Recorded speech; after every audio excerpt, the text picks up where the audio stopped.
Okay, good evening, everyone. Once again, this is 5:05, and our facilitator is in the class. So I expect everyone to be seated and ready for today's class. She'll be taking us on the judiciary and its impacts on governance. Now, facilitator loves when she takes this topic, it's something that they always want to go back and think, I'm like, what are we doing that is not right? So I believe that we are all ready for her and we should get our pens, our jotters, everything set and take notes. Also, if you have questions, you'll be given time at the end of the class to ask your questions. So I'll be introducing our facilitator this evening, Sheyi Bella, a PhD candidate on the intersection of law, governance, and technology.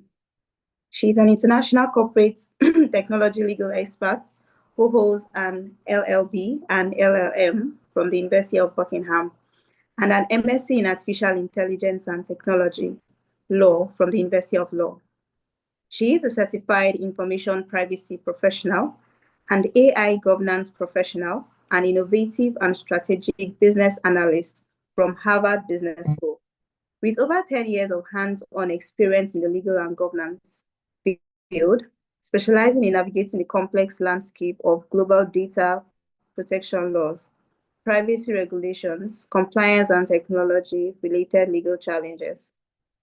Sheyi is equipped with robust corporate communication and crisis management skills, evidenced by her work with the University of Buckingham, media presence, and consultancy role with the African Union. Sheyi has a passion for human development and social impact. She currently sits on the board of Electoral College and is the Deputy Director, Southwest of the Electoral College, Nigeria. So ladies and gentlemen, it's great to have our facilitator today, Ms. Sheyi Bella. Welcome, ma.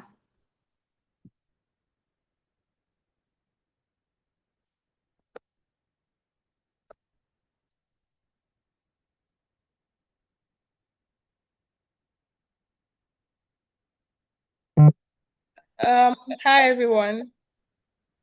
Hi, good evening, ma. Hi, good evening. Give me a second to just get my notes, please. Okay, ma.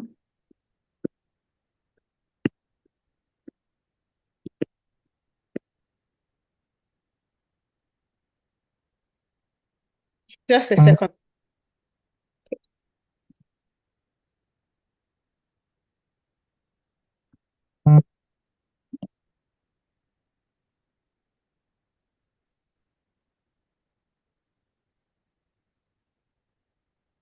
Please, party chairpersons, inform your members that it's time for class.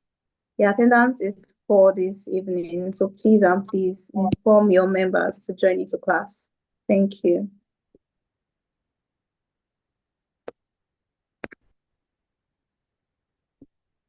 So hi everybody. Basically, as the moderator said, my class is usually very engaging. So it's less of, so I'm not necessarily teaching. I'm going to be we rather not I we are going to be discussing through things. So like my class is very engaging. I'd require in fact, all through this class, I'd require a lot of you to, unmute yourselves, but please be very respectful once you are unmuted. Make sure that you don't have any background noise. If you cannot contribute at the time, you feel free to drop in your suggestions at the chat box. I'm always looking at the chat box.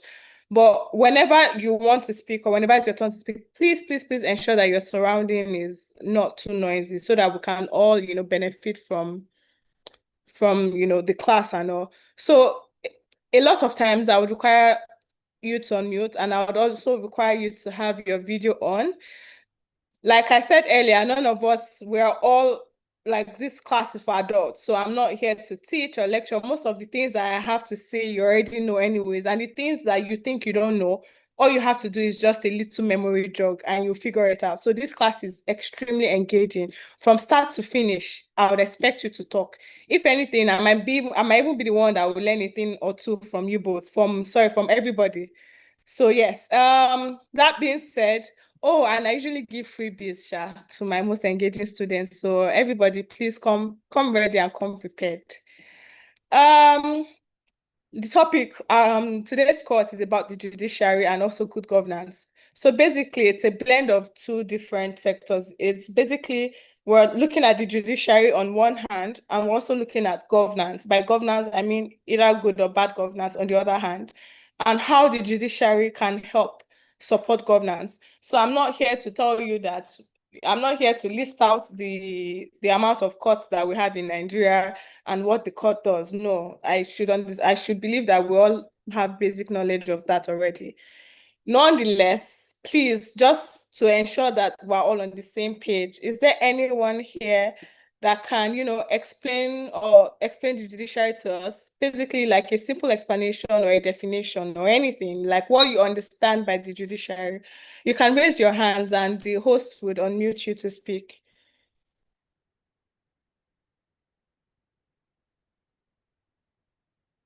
Hello. Testimony. I've asked you to unmute. You can go ahead. Good evening, Ma. Good evening, everybody. Good evening. Okay, thank you so much for this opportunity. Judiciary is the arm of government that is responsible for interpreting the law. Who is talking, please? What's your name? Testimony.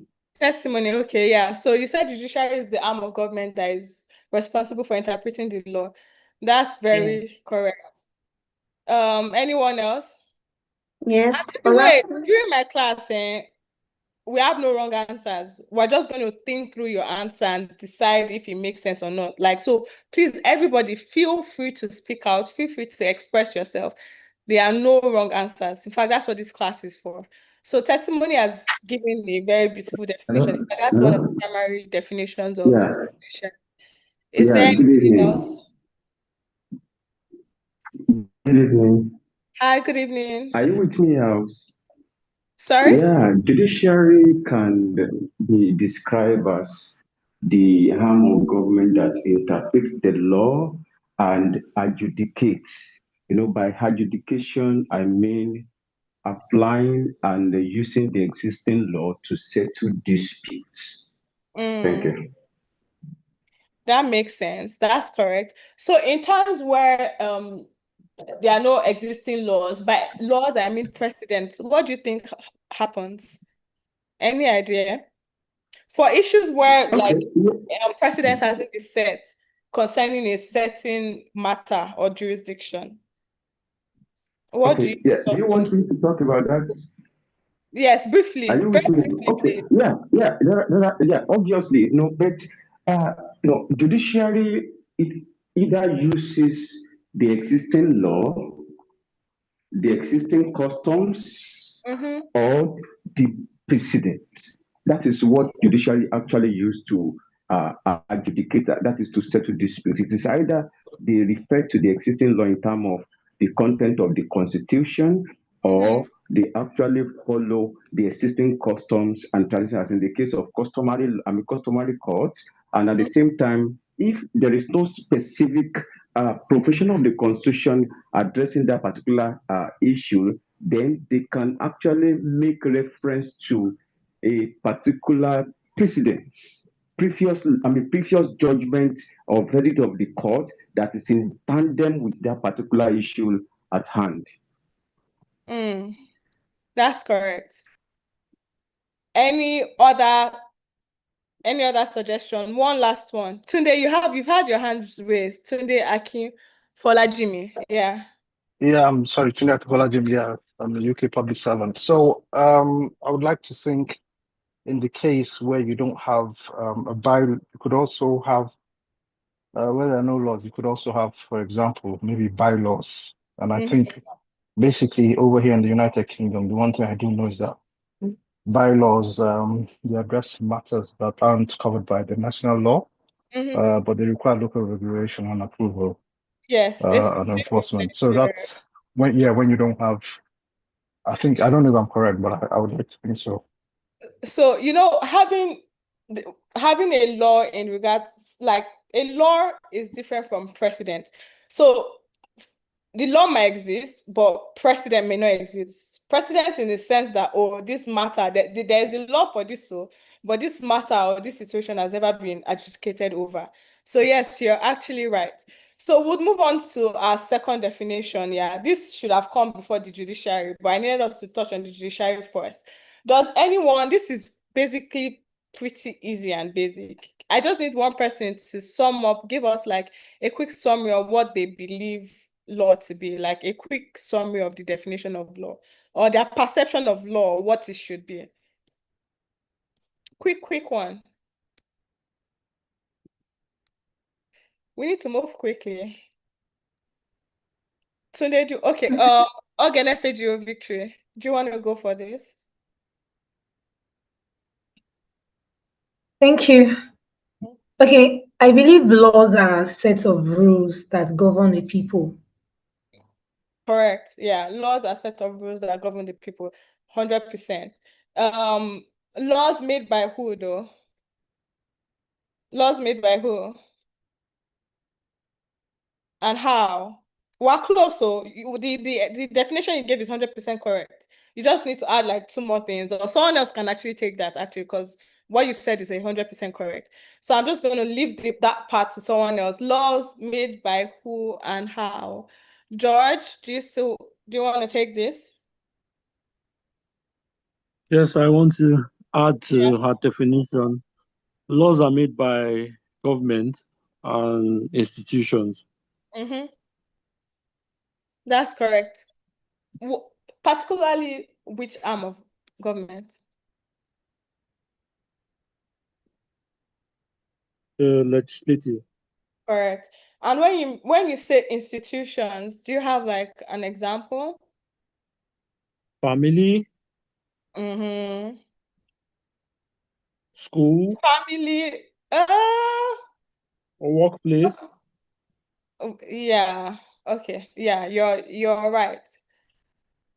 Closer to what I think it was Tunji, Tunji made mention of bylaws and all of that. So we have like, even the World Bank, they come and they say, oh, you have to have this in place in order for us to do this or that. Like the UN, we all know that human rights, like they are the big facilitators of the UN. So yes.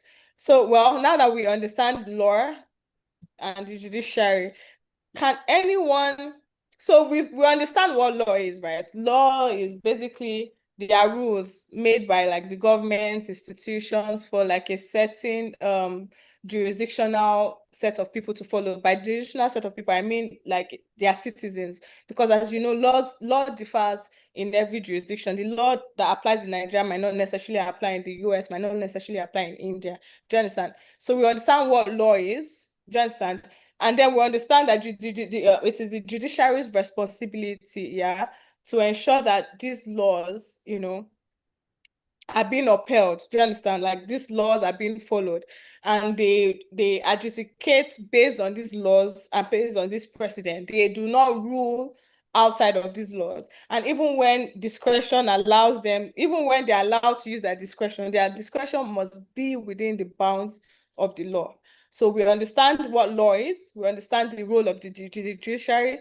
Can anyone take us through judicial independence? So we've already talked about the judiciary. So what does judicial independence mean? Anybody? We're getting closer to the heart of our class. Don't worry. I just need us to understand these concepts. TFK.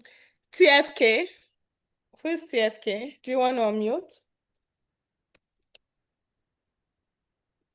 Hello, who is TFK? Hello? Okay, so since TFK is not available, Abdul Malik, do you want to unmute? Hello. Good Yeah, evening, everyone. good evening. Yes, to my understanding, when we say judicial independence, Mm-hmm.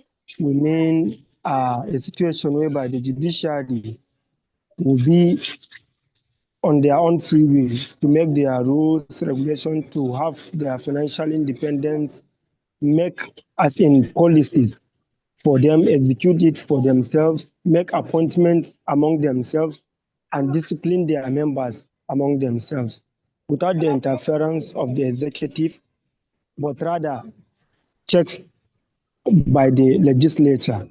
That's what, to my own understanding, that's what judicial independence mean in a short note. You're a bit close. Some of the things that you said, sort of right, in the sense that they have to be independent of like other arms of government. So because that's the key part. So let's just take that part for now and hold on to it. Yeah. Does anyone else want to try? Oyeni, by any chance, if I ever pronounce your name right, please, once you have the floor, feel free to correct me. And if your background is noisy, please don't forget to mute. Oyeni, are you still here? Yes, I'm here. Thank you. So, to my own understanding, judicial independence is when the judges or the judicial system stand on their own without the government interfering, either the legislative or the executive arm of the government do not interfere with the judges of the judicial system decision on any matter. Yes, that's correct. So basically similar to what the first speaker said. So that's the in the sense of it, that's what judicial independence means. So what this class is going to do is determine if this is what the situation is in reality. So now let's go to governance. Can anyone give us the definition or an explanation of governance, please?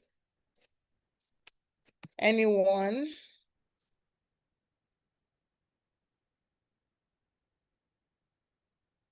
TFFK, thank you for your chat explanation. That's very correct. I like how you even put like interference of the government, politicians, or outside pressure. That's very correct. Sulaiman said judicial independence is the freedom of judiciary to administer justice. Yes, very correct as well. Yeah. So who's going to take governance, please? An explanation of governance. Pamela. Can you? Pamela, Good evening, everyone. Good evening, Pamela. Okay, to the best of my understanding, governance is the way or the system that a state or an organization uses to execute Sorry, you're a bit low. I their didn't plans. catch that. Hello, can you hear me? Yes, I can hear you. Can you hear me?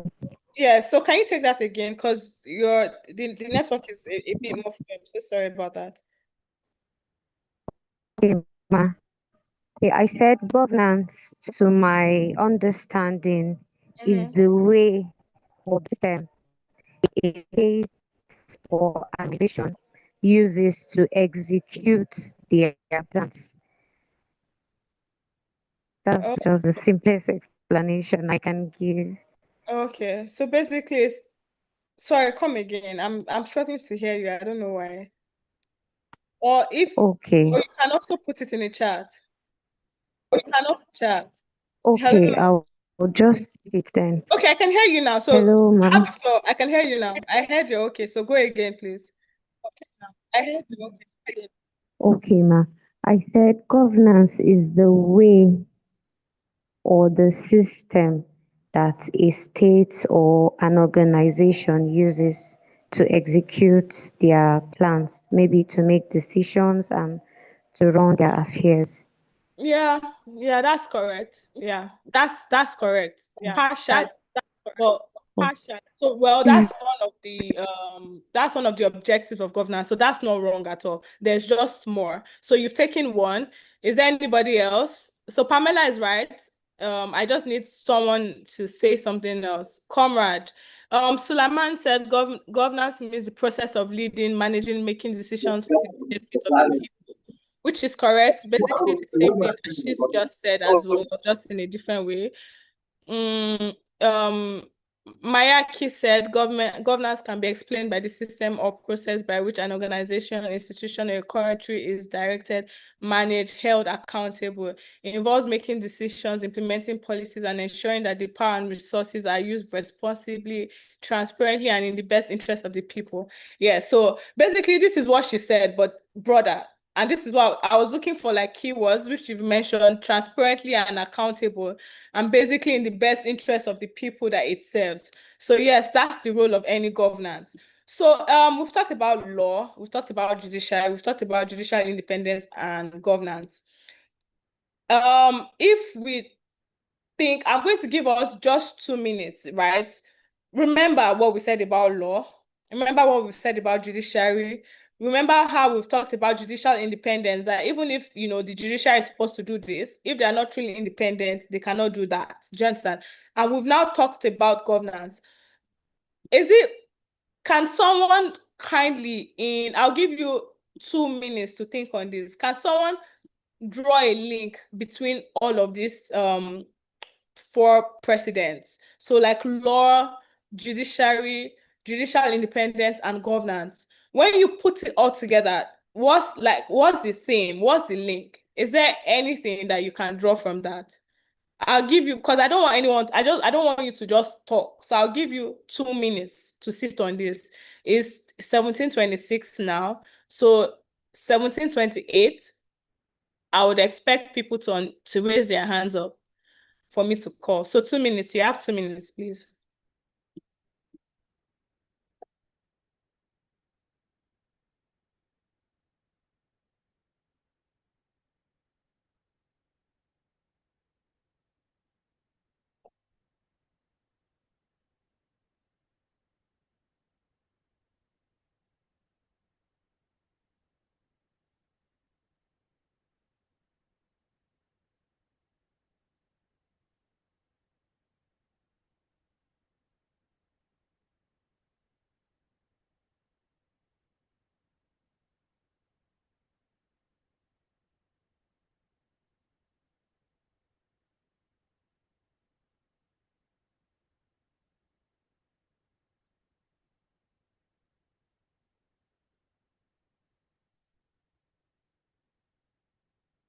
Someone's asking for the question again. Basically, I want us to draw a link between law, judiciary, judicial independence, and governance. What's the link between all of these principles that we've just explained and defined in our own way? There's something about it. There's a link. There's a theme that I need us to draw. It is that theme that we would then use to go into this class.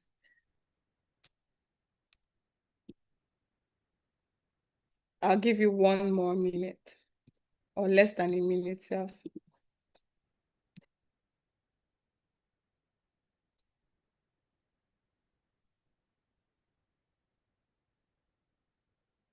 Okay, I have like 3 hands raised already.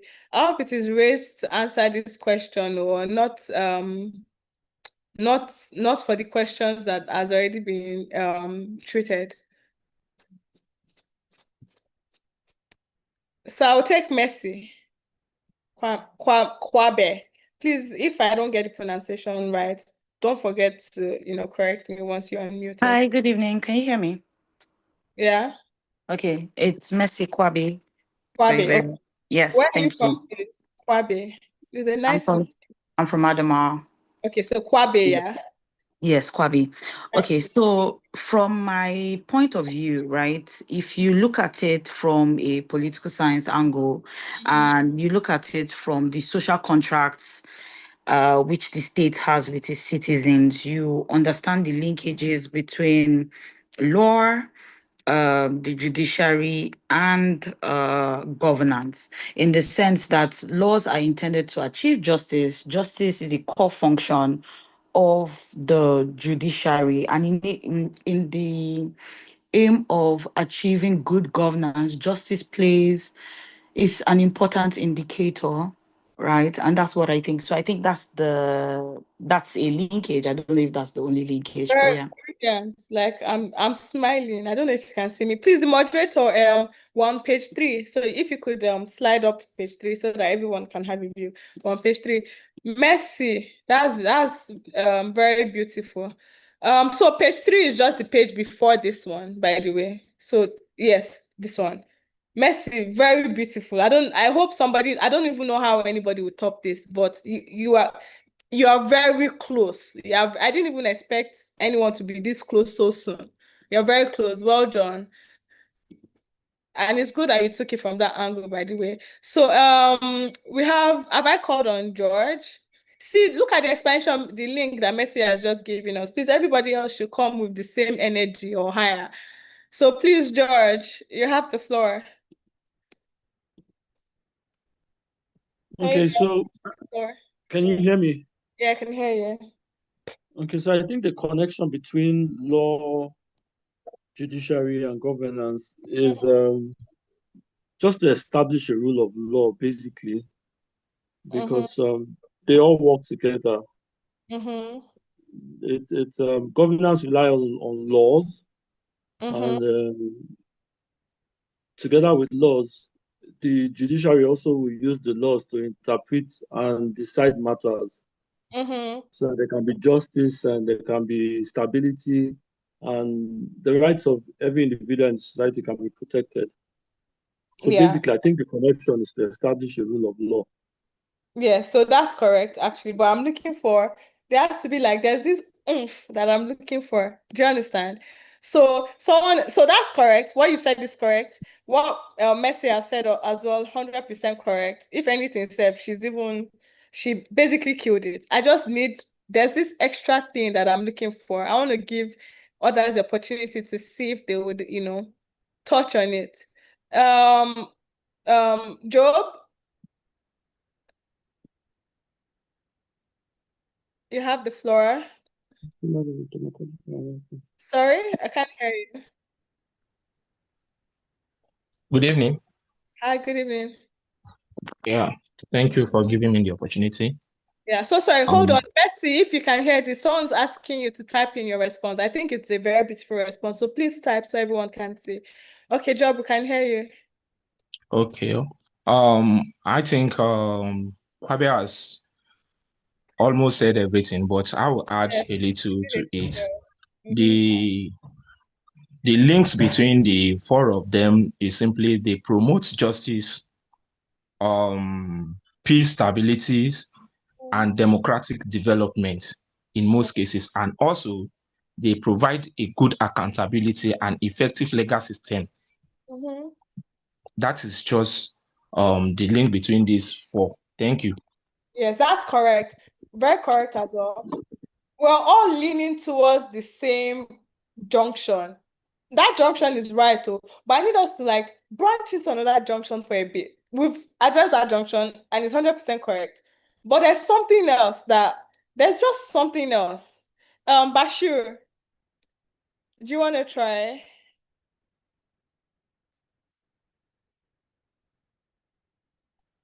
Okay, good evening, everyone. Hi, good evening, Bashir. The link between the three streams is the Constitution. The lawmakers are expected to make laws which becomes part of the Constitution, and the governance, which is the executive, is expected to implement what is in the Constitution, and then the judiciary is expected to become an arbiter whenever there is a conflict in the constitutional, or whenever there is a conflict either between between the legislature and the executive, or between the executive and the people that the executives are governing. So theoretically, or rather principally, the link between the three main realms is the Constitution of the Federal Republic of Nigeria. Thank you very much. Thank you. I'll hold that. Yeah, so I would hold on to the Federal Republic, the Constitution being a link. I'll take that. One more. Let me see. Yeah? Okay, I'd have Tunde Akinfolajimi, and that's because your hands have been raised for a while. Because I think you've answered one already, but let me just give you the floor. Let's hear what you have to say. Thanks. Yeah, I think for me, the most important thing here, hopefully I'm right, is separation of powers. And I think what the law does, actually, I mean, it's more or less like a set of rules. It tells people, and could be a company or whatever, what they can do, what they can't do. Then there's also the governance, which looks at how you run maybe a country, and what policies, how to make policies. And then also you've got the judiciary, which kind of looks at the systems of the courts, and judges. So for me, how I think they all come together is through that thing. I think I learned it in government a long time ago in Nigeria, which was separation of powers. So that's how they link together, albeit not necessarily as one, but kind of there's a link there. Yes, Hopefully I'm definitely. making There's sense. a link. Yes, Yeah. 100%. There's a link to that. Yeah. And we're all correct. Everything everyone said here today is correct. But let's dissect this thing one by one to like the Nigerian factor. Yeah. So we understand what law is, do you understand the set of rules, to a given jurisdiction. We understand what the judiciary does. Do you understand? They are supposed to like uphold justice with the available set of laws within a jurisdiction. And so here's the link. Yeah, these two are solidified concepts. Yeah. Judicial independence. I remember someone here said that, they have to be, free from other arms of government. Do you understand? They have to be able to decide cases, without external pressure, without political pressure and all of that. Hence, judicial independence. So what that means is that if the judiciary is not independent, there will be flaws in the judicial process, right? So we have the laws. Do you understand? The law is there. We have the judiciary as an institution. These two are concepts. Do you understand? Yeah, it's an idea. It only becomes theological, like it only becomes real and effective when there's judicial independence.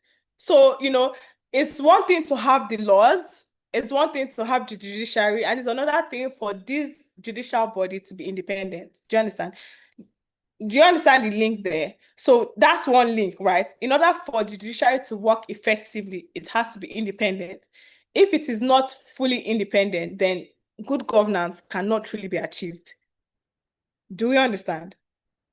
So basically, our problem. So what this means is that, most of the time people always say, oh, Nigeria is lawless. Oh, we have no laws. We have no this, we have no that. That's not true. If anything, our laws in Nigeria is mirrored after the British law. Do you understand? We have similar laws. Do you understand? Our law, though not 100% perfect, no law is. Do you understand? Every country has like, they all strive for constitutional reform, but we have what we need. We also have the judiciary as an institution. So it is not that we do not have these laws or we do not have these institutions. The question is our judicial system independent enough to preside over us in order to achieve good governance? That's the link. So basically, judicial independence for good governance. Do we get it? Is everyone, I told you that this class is engaging. I don't want to be the only one talking. I need to hear people tell me that, oh, no, this doesn't make sense, Shay. I don't think it's this way. Or, oh, yeah, you're right. And this is what I think as well. That's what this class is. I'm not teaching anybody. It's an engaging session. Does anyone have anything to say? Someone has their hands raised. Abdul Malik. Yes. Hello. Good evening again. Good evening.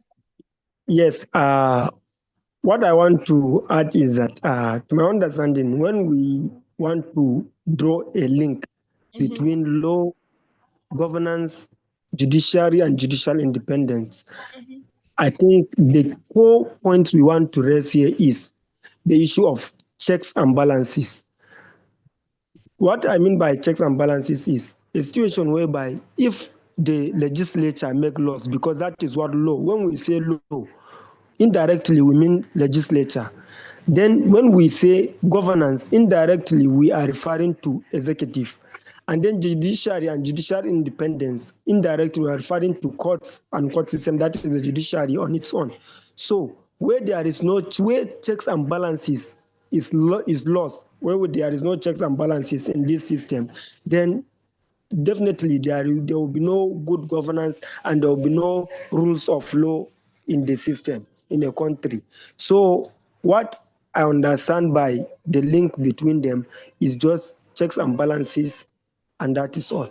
Thank you. Yeah, so that's partially correct, but it's not just checks and balances. Those are like concepts. So they are ideas. Check and balance is an idea, it's a concept, correct? Rule of law is another. Separation of power is another. Do you understand? At the end of the day, you don't want the judiciary to be so independent that it becomes lord of its own. Do you understand? So these are all concepts, but to what end is the question? So you've brought up a concept, but the whole purpose of linking this thing is to what end? And that's why I said Messi, like her opening the floor was just perfect. So it's not enough to dissect these things in isolation. Do you understand? We need to put it together and figure out to what end and what role do we have to play in all of this. Someone said, why is judiciary referred to be an institution when it's just an arm of government? Any arm of government is called an institution. It's just a term that that the world uses. You could say an arm of government, that's correct. You can also say an institution, that's correct. The executive arm of government is an entire institution of its own. The judiciary is an entire institution of its own. The legislator as well is an entire institution of its own. So two things can be true at the same time. So anyways, we need to move on to the next thing. Yeah. So we've identified law, we've identified judiciary, we've identified judicial independence, governance, and we've now identified the link. Do you understand? Quick question to you guys. Do we agree that we have laws in Nigeria and our laws are sufficient to start with? I think that's, yeah. And just straightforward, Kinyo, I don't want this to become a political thing. Just, yeah. So Adeoti said yes. Testimony, you have your hands raised. And it could be efficient. That's correct, yes. Promise. Okay, so everyone's saying yes. So that's good. So everyone believes that we have law. Do we believe that we have a functioning judicial system in Nigeria? That's the next question. I knew people were going to say no. No, yes. No, no. Please, guys, if you're not in a noisy area, please unmute so that this class can be. I don't want to hear myself talking all the time. I need to hear other people talking as well. So we have split ends. Some people are saying no, some people are saying yes. Yes, but with external interference. Hassan, that's correct. We have a question function judiciary. That's partially correct. Okay, so I just need 3 people on the yes team and 3 people on the no team. So those of you that are saying yes, we have a functioning judiciary, I'm going to give you 1 minute each. Kindly unmute and explain to us why you believe that we have a functioning judiciary. Quickly. 3 people. Aliu Yusuf, is your hands raised up for yes? We need to move. We need to pick up pace. Can you hear me, ma'am? I can hear you. So why yes? Good evening. My name is Isaac Promise from Plateau State. Actually, what I can say for now is we have the judiciary and then they are not really functioning, because I've seen cases of whereby we have court cases, and then at the end, when the culprit is supposed to be, should I say, how should I put it now? The culprit, or the I don't really know the terms of this court. Just you Be don't have to but, use but like the person now that is supposed to be judged fairly now ended up being locked up or put in jail instead of being judged fairly, because maybe the person don't have the capacity, just financially or otherwise, to stand for himself or to represent himself, or any backing, let me just use that word, any backing from external forces like the government or high people in power. So the person end up being locked up in jail because you don't have anything to do, you don't have anybody. That's what I can say for now. okay, don't go. Hold on. Are you here? Yes, So ma'am, I'm still here. yeah, you're correct. But let's dissect this thing. Does that mean that judiciary is not working? If Or, they are or do truly you think working, it's your responsibility as an individual? So basically, we've said that the judiciary is an institution, right? Do you understand? It would preside over yes, ma'am. issues based on law and precedent and based on facts that is brought to it. So if we say that Yes, somebody is locked up, got locked up because they weren't able to get proper representation, is that a judiciary yes, problem ma'am. or a good governance problem? Like, because the judiciary is an institution, like we need to let's remove emotions from this. Yes.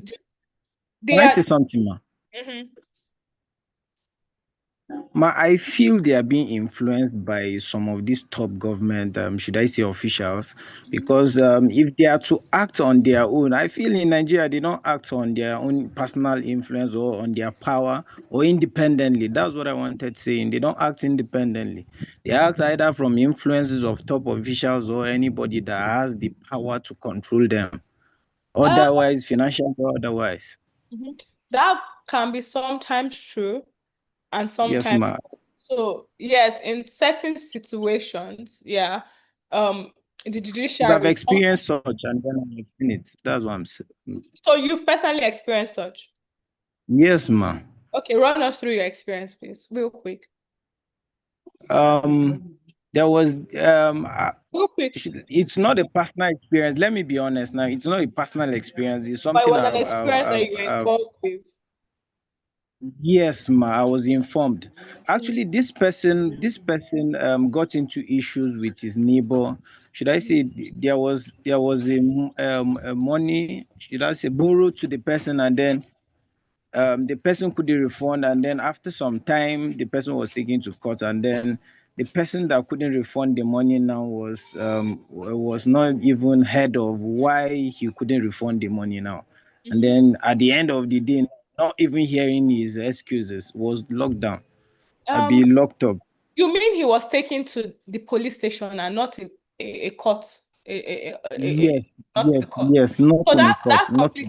in, So that's why I wanted you to break it down, because sometimes we have like duties kind of like seep into each other.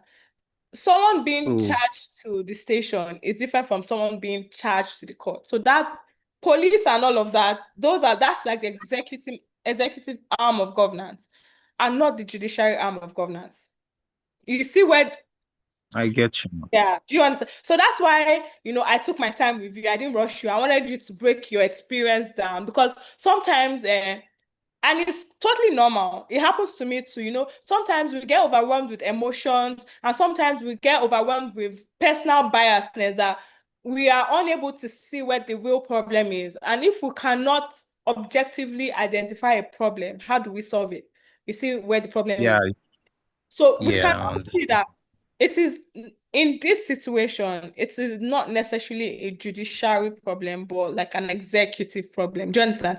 When you bring something to the court of law, it is your responsibility, it is your duty, and not the duty of the court to fight for your innocence.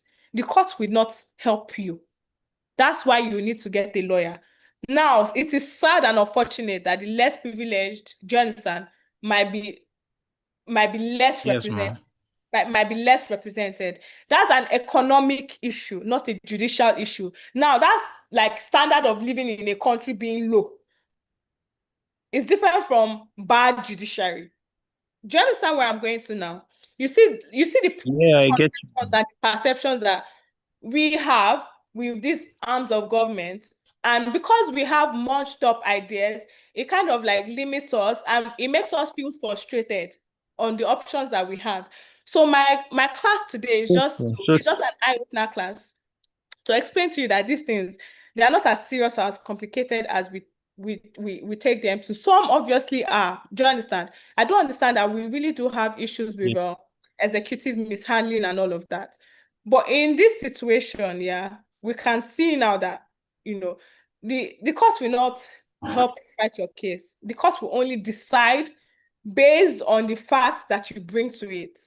Do you understand that now? True, ma, yeah.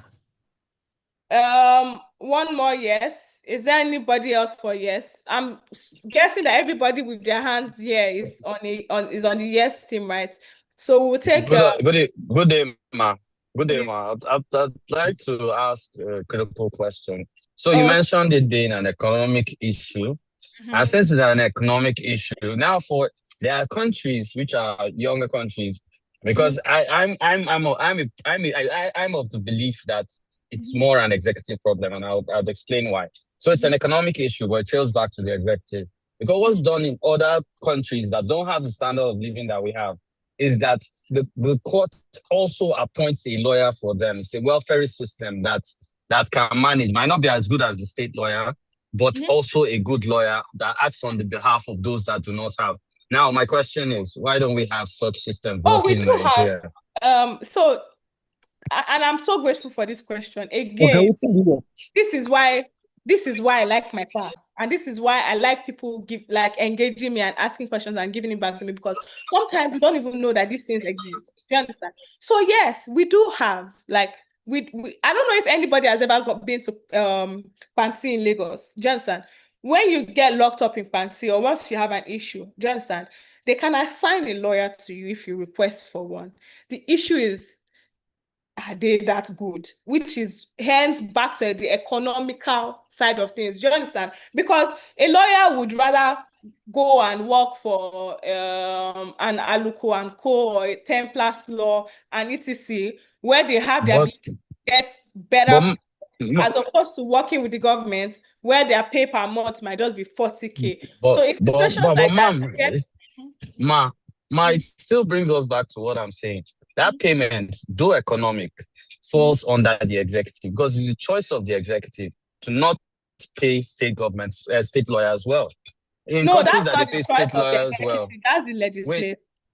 Or the legislative, whichever. Yeah, the executive, they don't. Yeah, but still, choice of government. Now, here's the conversation. In the US, DAs are paid well. People even struggle to be DAs and they want to be in private practice.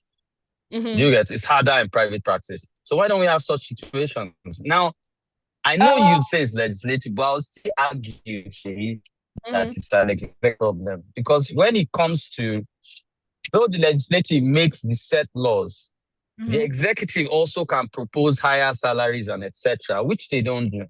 And we still find ourselves in this quagmire. Shay, you know it's Kule that is talking, right? It's Kule, right? Because you sound, I was just about to say like... I changed my voice intentionally. Yes. I didn't want to be... Yes. So I wouldn't agree. I wouldn't quite agree. So I agree with you. But I also, the reason why I say that it's an economical problem is, I mean, like, given our circumstance, our situation in Nigeria, such a lawyer will be paid the minimum fee. Again, because of our standard of living. Do you understand? You cannot compare the pay of people being paid in America to that of here in Nigeria. Is it good? I'm not saying it's good or it's fair or it's right. I'm just working on what we have presently. Do you understand? And then if we're going that route, then we'll talk about issues of tax. These countries are heavily taxed. Do you understand? So one way or the other, although it's the government paying for these things, but one way or the other, the people actually pay for these services. So I would use the UK as an example. Do you understand? Education is free. A lot of things are free. Everybody, living in the UK or people looking from the outside in would think that, oh, things are so free here, but no, every month, for example, I don't even have I have two daughters, but they're currently not they're not schooling in the UK, but still I have to pay council tax of over £100 every month. So my council tax, for example, is £150 every month. That's 300,000 naira every month to council alone, minus other taxes that I have to pay for. So what Madam Shea means by so that's what council I is mean. local government. Exactly. No, I'm trying to explain it for the class. Yes, What you mean by exactly. council? You are speaking British language. I'm Thank changing you it to for that. Nigerian. So it's our own version of local government. So that's what I mean by economical issue. Do you understand? We don't have all of those things set up. And even if we do, how many of us pay tax? And quite frankly, we would argue that even the one that we're paying, we don't see it in, what is government doing with our money? Yes, and that's true, but that's a separate issue entirely. That's lack of trust in and with the government. Rightfully so, but when we bring it back to the judiciary, we see that all of these aspects, they affect the judiciary, yes, but they are outside of the control of the judiciary. Do we understand? Yes. So let me just call you Shay now, since you know it's me. So Shay, let's look at it this way. I was just having this conversation or expanding this conversation, just for the students to understand. It's not like I had a position, but Yes, like we have to open the conversation so that they might see what exactly we too can see, so that they can deduce their own knowledge. Shay, I'm in transit. I just said let me stop. I'm moving across towns. So I just landed. I'm moving next place. I always pay a visit into your class. So I'm here. Why are you smiling like that? Okay, I'm here and I'm out. I'll have a lovely class as usual. Thank you for joining us. I always do. You take care. So yeah. So now we've visited the people who said, oh yes, we have like a functioning judicial system. Now can we someone said we pay VAT. So please, can we now go to the other side, like the other corner? Some people said no, we don't have a functioning judiciary. I just need 2 to 3 people to explain to us why they believe that Nigeria doesn't have a functioning judiciary. Some might even believe that we have no judicial system at all. What we have is just a figurehead. And I can't blame them, but can you please give us an insight to why you feel that way? I have 2 hands raised. They've been raised for a while, so I need to understand, are you raising it to answer this, or it's just been raised for a while? Oyeni and Tunde. And why is it the same set of people speaking in my class? Where is everybody else? I have over 80 people in this class, and I've just been recycling the same set of people. Why? Why? Elvis, what are you doing? Caleb, what are you doing? Christabel, why aren't you answering my questions? Datang, Divine, Emmanuel. I need more engagement, please. Hassan, we have over 80 people in this class. And I have the same set of people raising up their hands. Aliyu Yusuf, I'm not sure I've called you.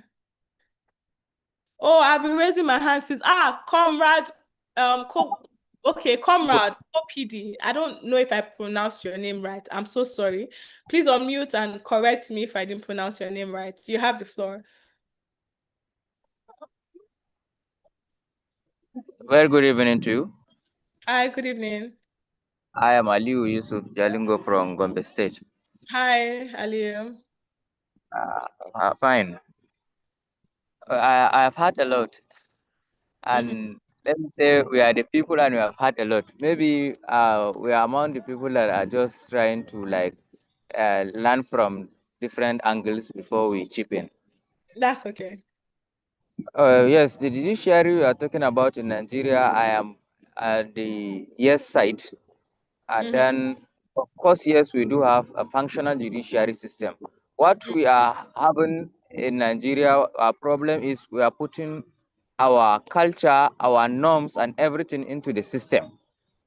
Mm-hmm. We do not believe in the system, or we lost our hope in the system. That's the Yes. problem. Yeah. Yes, the saying that we don't have the system is entirely something that, in my own opinion, I will not agree with that. It's just that we are not agreeing with how the system is working. Yes, that's correct. So he's quite So, correct with what he said. It's not yes, like we we'll keep don't have our. a functioning judiciary. It's just that most people have lost hope, and that's the essence for this class, anyways. Isiaka Abdullahi. Thank Oh you. yeah, you have the floor.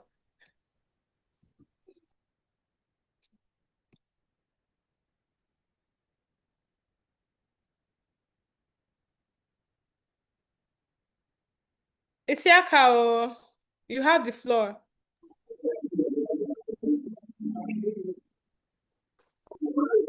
Hello.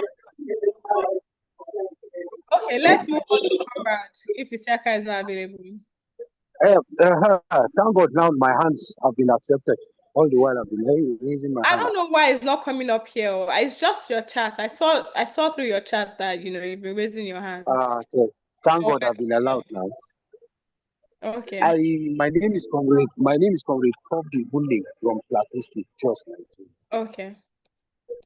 I want to differ a bit about the judiciary, actually, yes or no. Mm-hmm. My point is, I would have to say the judiciary, why I will have to say no, they are not functioning well. Mm-hmm. First, they only function in the pockets of some politicians. Let me use the word politicians. Mm-hmm.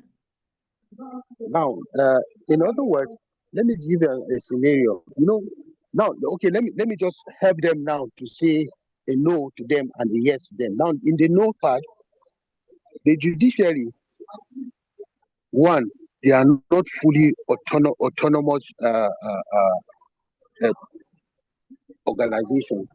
Mm-hmm. If they are autonomous, they can give out laws or they can give out interpret laws in such a way that the common man that runs to the court for the final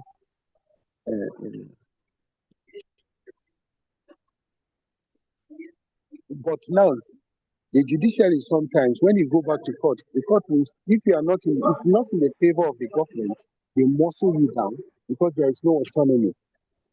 You get. But now when you say the judiciary is to me is not a common it's not the rescue for the common man entirely. An example, when if a judiciary, when you take a matter to court law, and now the judge invites you for questioning through a subpoena. Mm-hmm. First, you did not come. The second time, you did not appear. The third time, you did not appear.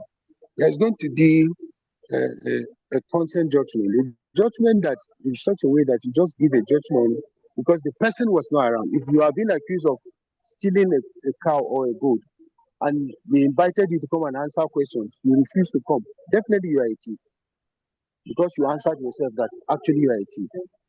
But politically, when there are some policies, when you are, as a matter of fact, when you petition a government, MPAs or something, some parastatals or policy of government that is not due to the common man, because you are a nobody, the judiciary squash it down. Because after all, they will tell you, you cannot fight government. Government is always the last resort for the government. Sorry, the court is the last resort for government. But it's supposed to be the last resort for the common man. But I didn't see the judiciary in Nigeria working to that in that regard. Okay, now when we let's talk break about this down. yeah.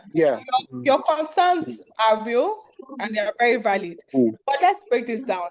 I often say that this is common misconception.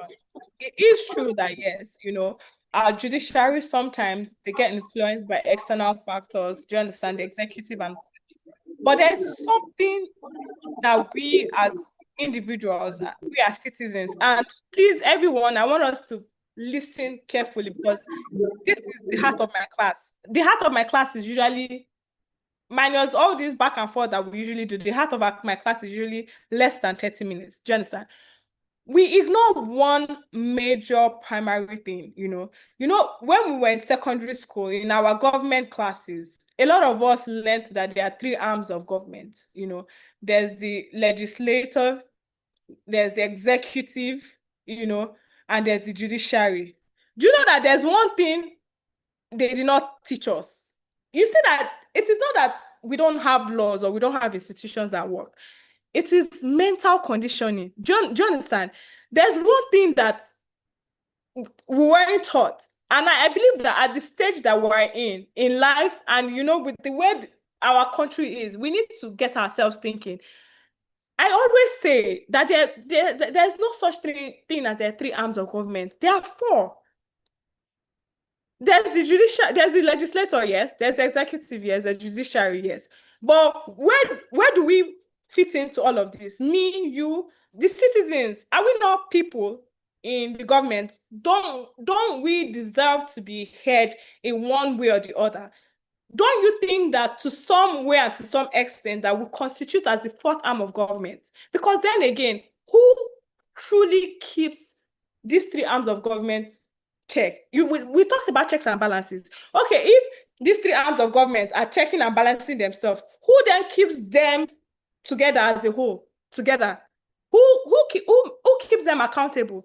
It is us. It is me. It is you. It is our duty. It is our role. That is the part that is missing. Do you understand? We don't realize or we forget that we actually are a part of the system. We conveniently isolate ourselves and remove ourselves from the problem. I get it. I understand it. I've done this for years as well. It took years for my eyes to open as well. It's mental conditioning. They tell you that this is not right. The system is flawed. They make you believe that you are not a part of the system, when in truth you are the system itself. Simple analogy, yeah. Let me break this thing down. My class is always very down to earth. Anybody who can, and we would engage each other. I always say that there's nothing anybody cannot understand if broken down properly. It's common sense.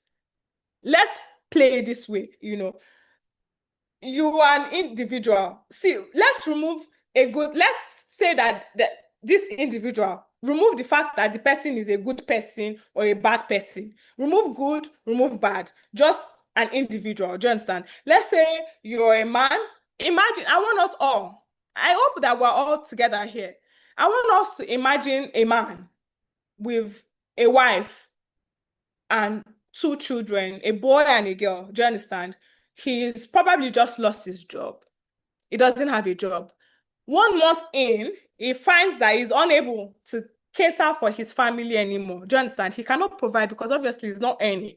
He can't provide. He cannot feed his children. He cannot feed his wife. Out of shame, embarrassment. It's a very difficult thing. I'm a mother. Most of us here are some of us here are mothers, some of us here are fathers. Even if we're not mothers, we're not fathers, we're responsible to our younger siblings, younger one way or the other. Do you know the pain? There's a certain level of pain not being able to provide the barest minimum for somebody that you're responsible for, something as simple as food. We're not even talking about luxury. You're watching your child hungry. You're watching your junior sister hungry, your junior brother hungry, your mother, your father, your aged person hungry, and there's nothing you can do about it. Do you understand? And then a month after, you realize that they've chased your child out of school. You're sitting in despair. You're very sad. You are troubled. Now, again, let's remember what I said at the beginning. Let's remove this person. Oh, this person is a good person. This person is a bad person. Remove those labels. We're talking about a human being that has not been labeled just yet. Do you understand? Now, imagine this person is walking on the road and he sees 5,000 naira on the floor. Right there and then, he's not even thinking about his children's school fees. That's too far off. He's thinking, oh my God, thank God, my children can finally eat today. My wife will be happy. She can eat. She's probably even pregnant. He carries out 5,000. He goes to buy food. He brings food home for his family. Just his family is happy. In fact, the people around, the surrounding people around, seeing him pick the money, would even say that, they will be happy for him that, let's leave him. He deserves this money. He deserves to pick it. His family is in anguish. They will even pity him. Do you understand? Tomorrow the man goes there, and let's say it's 50,000 naira he sees on the floor. He sees it and immediately he picks it and he's like, thank God, though, I can now buy food stuff to last a week or even a month with this money. He does that. Do you understand? The next day he goes again and he sees maybe 200K and he's like, thank God, my children can finally go to school. He picks it, takes it home, sends his children to school. Everybody's happy for him. He's happy. The next day again, he goes, he sees 500K. Thank God, I can use this one to start small business. Do you understand? Goes again, he sees 1 million. Let me start business for my wife. Goes again, sees 5 million. Let me move out. The roof in our old house is leaking. Let's get a better place. He goes, sees money again. He buys a car. He sees money again. He collects. He continues to advance in life. Now, this is a man that started with nothing. That if Nigerians here, they will sympathize. It's a sad situation. Nobody should go hungry. But because there was no check, no accountability, he kept going, seeing money, picking, and every time he picks, nothing happens. Free money. It has nothing to do with him being bad or being good. It's human nature. It's human instinct. Do you understand? At that point, you know that he has now forgotten that he's no longer hungry. He has now forgotten that his children are now in school. There would always be one problem or the other. Do you understand? Now he's thinking, I need to start a business. I need to start saving so that I will never be that hungry again. But what he has conveniently forgotten about that, this money that I'm actually picking, who owns it? Do you understand? He's not going to think about that. He has still free money on the floor. He will continue to pick. Now, I want you to, you understand the analogy, right? Now, I want you to come back to yourself and think that, I'm always complaining that fuel has gone up. Cost of living is high. I'm complaining that governance is bad. We have this, we have that. I'm helpless. I'm just complaining. Do you understand? Don't I see that I have a role that if I did not stop that guy from picking my money, he will never stop? Who does not want a good life? Are we getting it? Please, I need engagement. Do you understand what I'm trying to say? Who is going to hold that man accountable?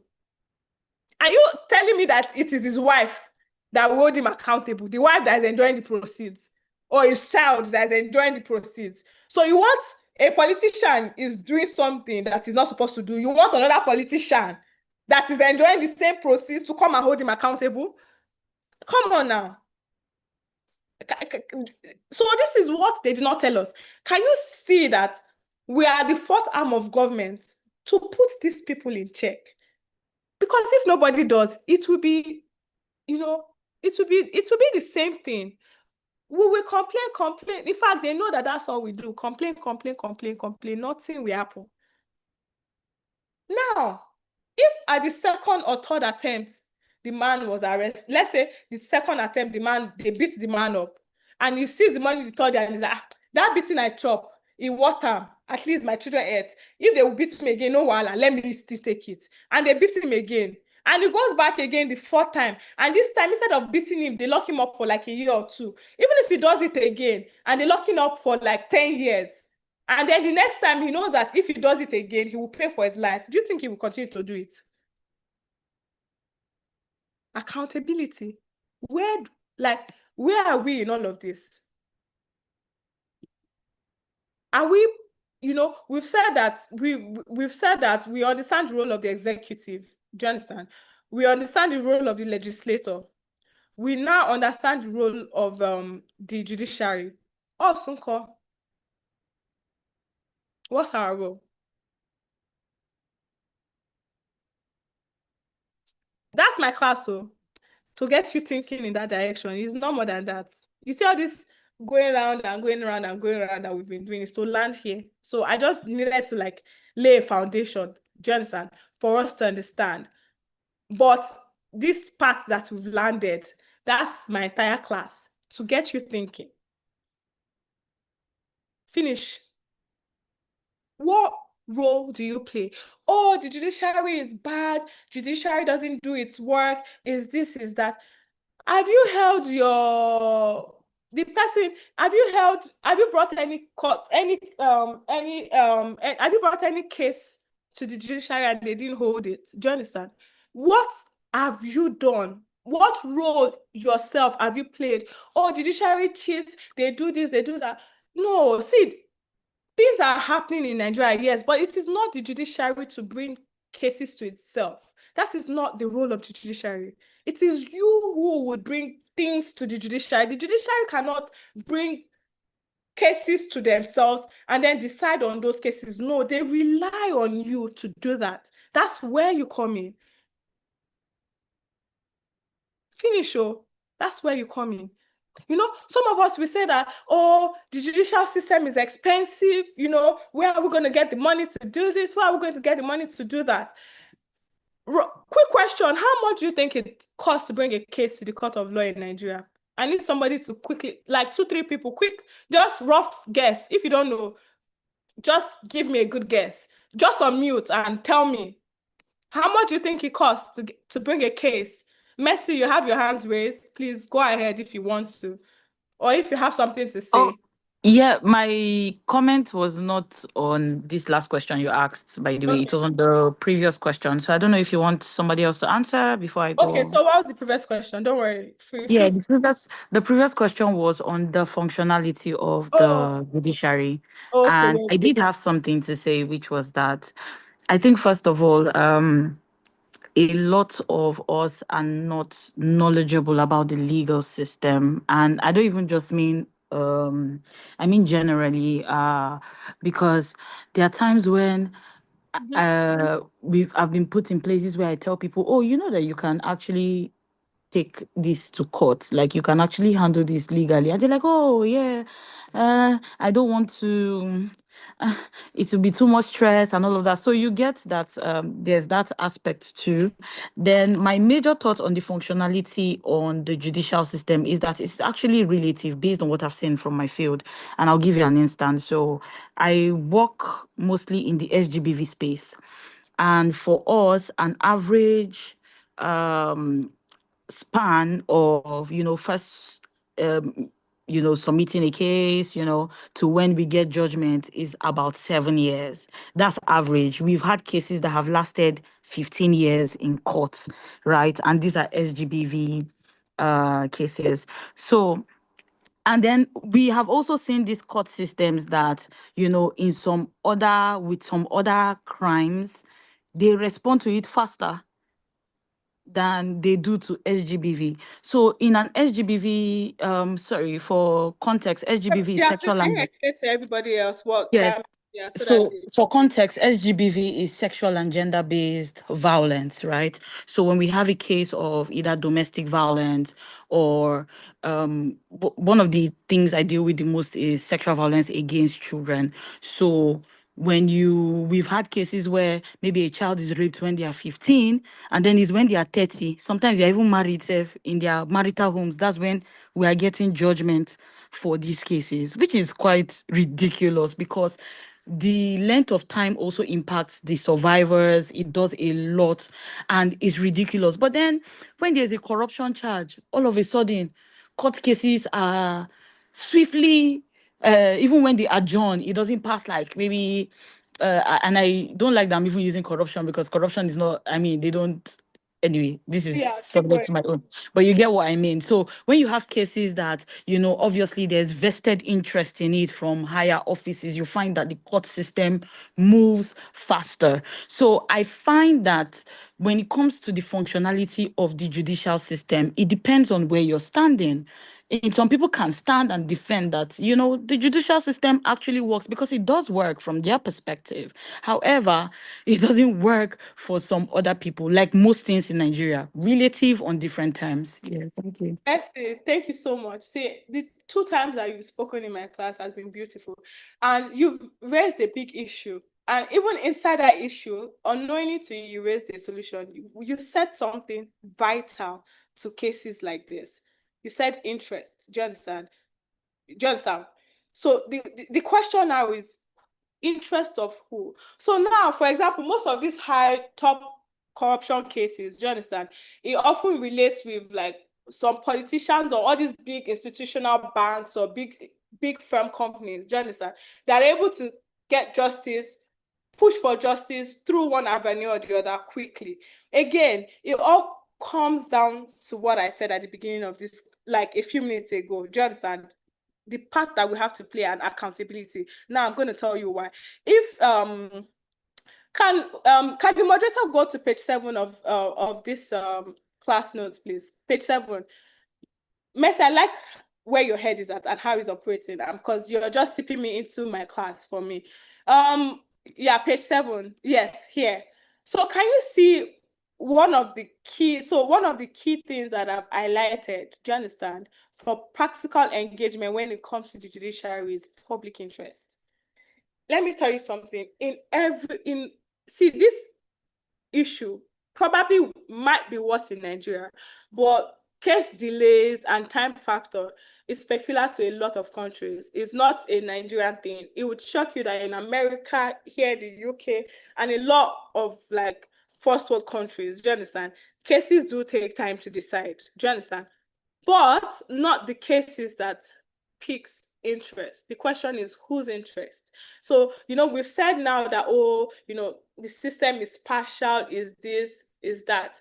The system would work for who knows how to use the system, for lack of a better word. Do you understand? Now, you have such cases like that. How do we ensure that our cases move with a matter of efficiency and effectiveness? Number one, public interest. The beautiful thing about social media now is that it's getting like, although it used to be so underestimated, but now when we see and understand and realize the impact of this thing, do you know that situations like this is very easy? Well, it's easy to say, harder to do, but once done properly, you would get results. So for situations like what you've just said, I had a case, 2 years ago, domestic violence and all. Obviously, as you said, gender-based violence and like sex abuse, all these domestic cases, it takes time in Nigeria for reasons best known to them. Simple. Do you understand? The judge that was handling the case, do you understand? All we had to do was touch some lights online that, do you understand, why are we adjourning? Or, when the other side, for example, decides not to come to court over a certain number of time, you do know that the judge can actually rule in absence. You don't have to wait for somebody that is flouting court order over and over and over again. Judgments are always taken in absentia. Always. Do you understand? But most people don't know that. And most people don't even, it's sad that we even have to push our system to do these things. But it's better than doing nothing. Do you understand? So you have situations where you can even write officially to say that, this case is taking too long. Do you understand? Or you do not understand, you do not see any feasible barrier for this case. Hence, you are escalating this issue to the National Judicial Council.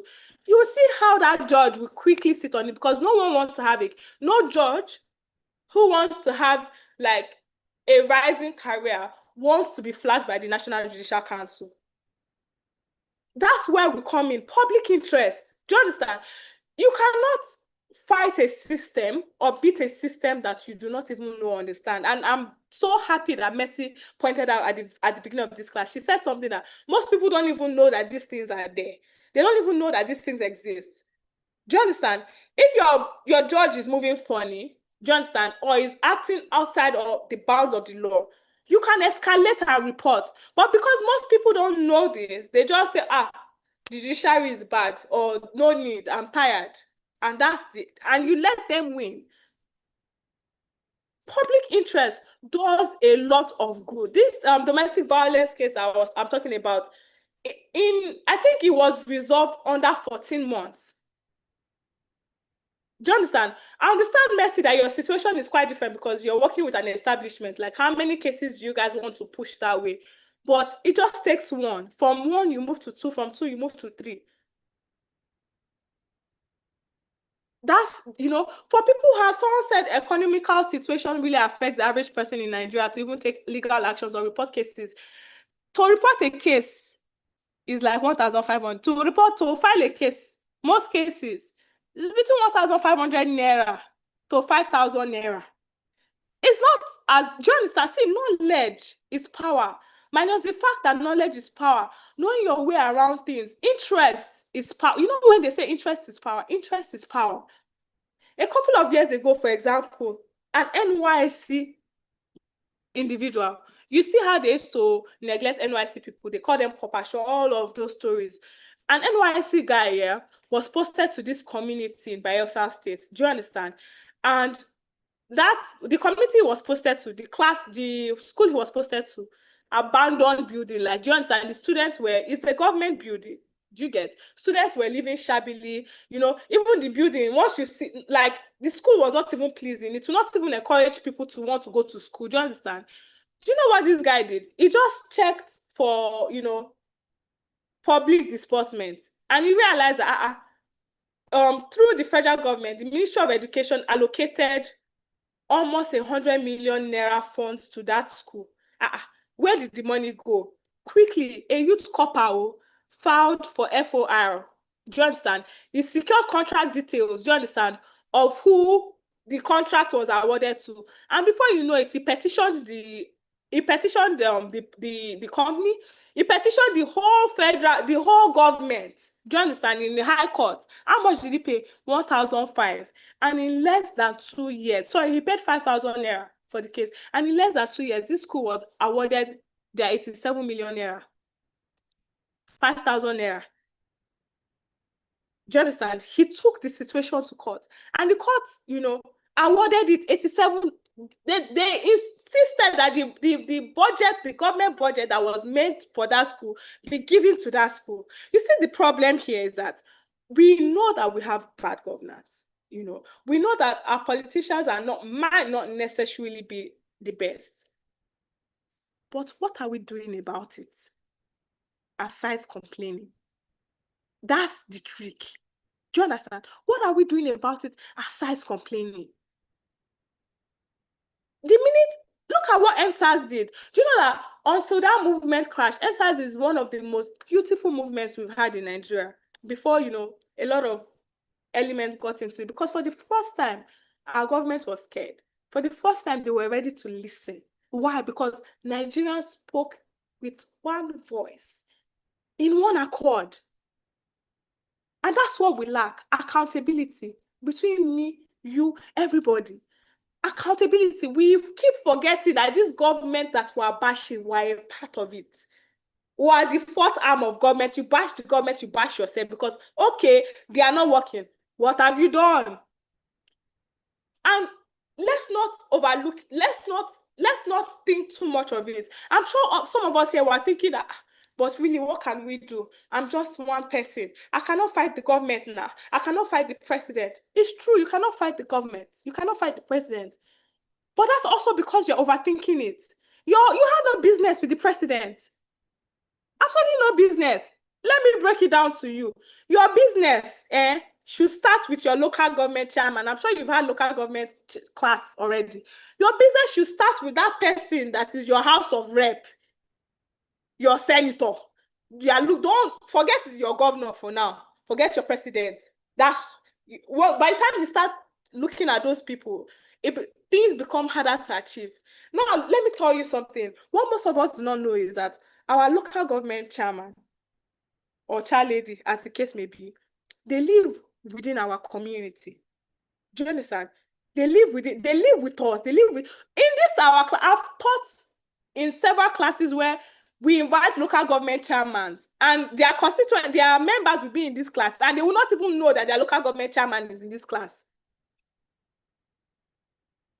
Do you understand?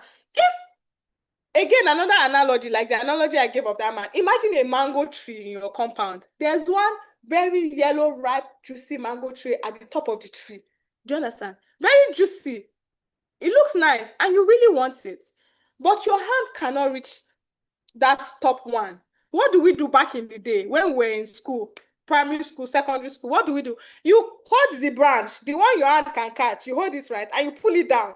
Once you pull it down, you hold the next branch. You pull that branch down. You continue to pull it until the one that is top. your hand can catch it. Is that not what we do to pluck fruit? When we want to pluck orange, for those people that are in Niger Delta region, ebelebo back in the day, if you want to pluck ebelebo, they are the juiciest ones were always at the top of the tree. You have to pull to pluck. What's your business with the president? For now, I'm not saying you shouldn't go for him, but for results' sake, why don't you hold your local government chairman, the one that you can see, the one that lives in the same estate with you, or in the same area? Let me tell you something. Whatever you're feeling, your neighbor is feeling it too. Do you understand? You're in an estate. Your transformer is bad. You know, there's been no light for 1 week and you're just complaining. You're saying Tinubu is crazy. You know, Showolu is mad. This person is... I get it. Understandably so. But you are your neighbor that is suffering. Can't you people come together? And before you know it, you build a community and say, Ogbeni, this is our local government chairman that has his own transformer and even has generator.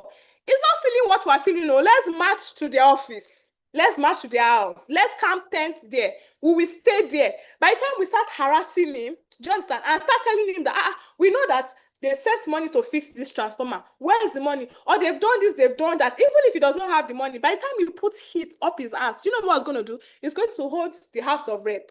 Or he's going to go to the governor to hold the governor. As they are putting pressure on your local government, the local government is putting pressure on the governor. As they are putting pressure on the governor is putting pressure on the president. And that's how it works. It's simple chain of command. For lack of a better word, who do you think you are to drive the president? In any country, it is not the duty of the president to manage such affairs. The presidential duty, if he's doing his job right, is to manage global situations. That's why you have the governor. That's why you have House of Rep. That's why you have local government chairman. Do you understand? I'm not in support of any president, though. I'm not in support of any governor. I'm not in support of anybody. I'm just trying to effectively try to get your brain to think in the right direction. Because obviously, we've seen that over the years, a certain governor, a certain president is not working for us. Are we understanding? We've come to a position and a situation in Nigeria where we need to put our emotions. You see this chest, that thing that is paining your chest, your emotions, the thing that will make you shout and curse. We need to put it aside and start to use this thing and start thinking. That's the only way things will change. And that's the only way even the judicial arm of government would start to function in the way that it is supposed to. It's that simple, though. It's not. Do you understand? A lot of people have said we cannot fight the government, and it's true. I don't want you to fight the government because you will waste your life. Me, I'm hosting this class. I'm not going to fight the government. Do you understand? And the truth is that I have 2 children. I'm not going to die for Nigeria. I love Nigeria with my everything. But I also love my life. I love my children. But guess what? Although I don't love Nigeria enough to die for her just right now, because I feel like she will not do the same for me, but I love Nigeria enough, you know, to sacrifice my time, to sacrifice my peace, to sacrifice my effort to go and meet my neighbor to say, oh boy, if only me waka this thing, you know, something bad can happen to me. But if me and you and Lagbaja, if we go as a community, they don't fit by all of us now. I love my country enough to do that. And that's how you get results. It's as simple as that. Don't go, you know, if you jump or you climb the tree and you jump, you have a higher chances of breaking your leg. But if you are pulling from branch to branch, you know, easily, you will get results. Grassroots politics, extremely essential. And guess what? That is what you were not taught in secondary school. That is what you've not been taught in university, because they don't want you thinking in that light. People say Nigeria is a lost cause. Nigeria is a lost hope, but it is only as lost as the citizens are. Nigeria is lost because we are lost. It's not the government that is lost, so they know what they are doing. We, me, you, we are what is making Nigeria lost.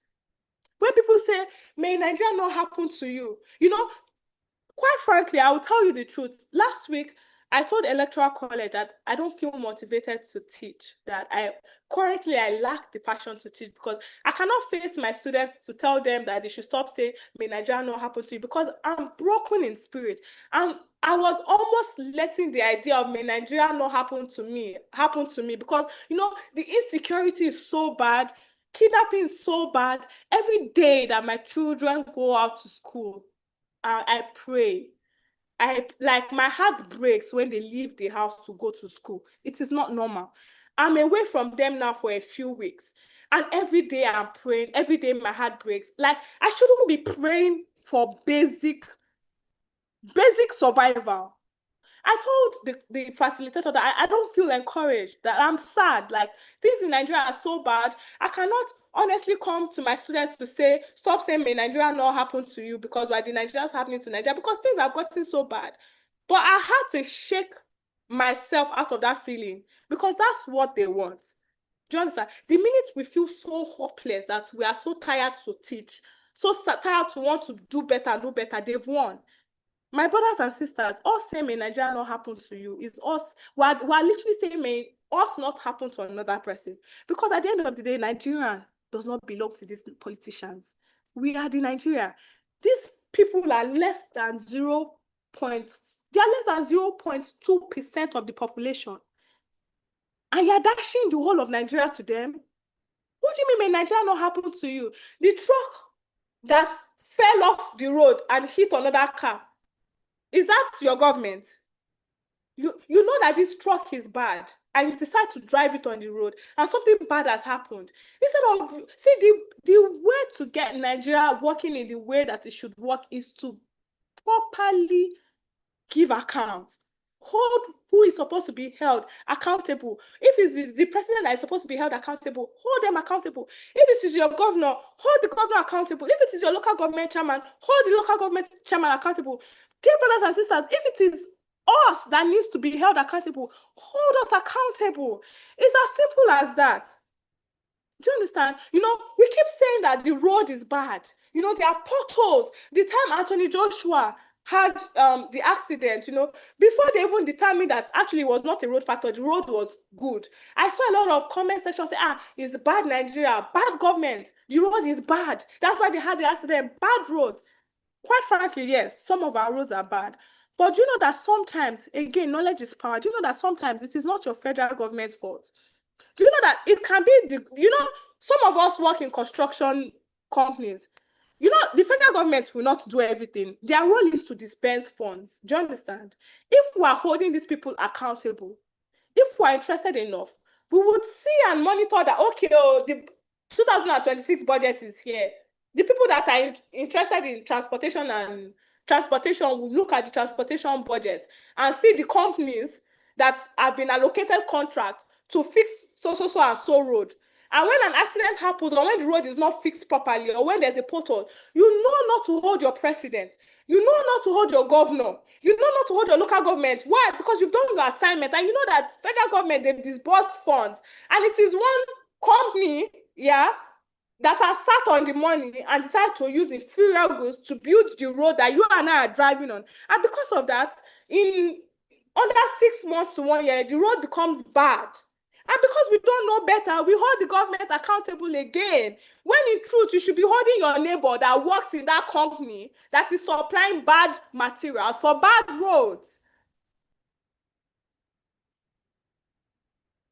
Finish, oh. Can you see, do you understand?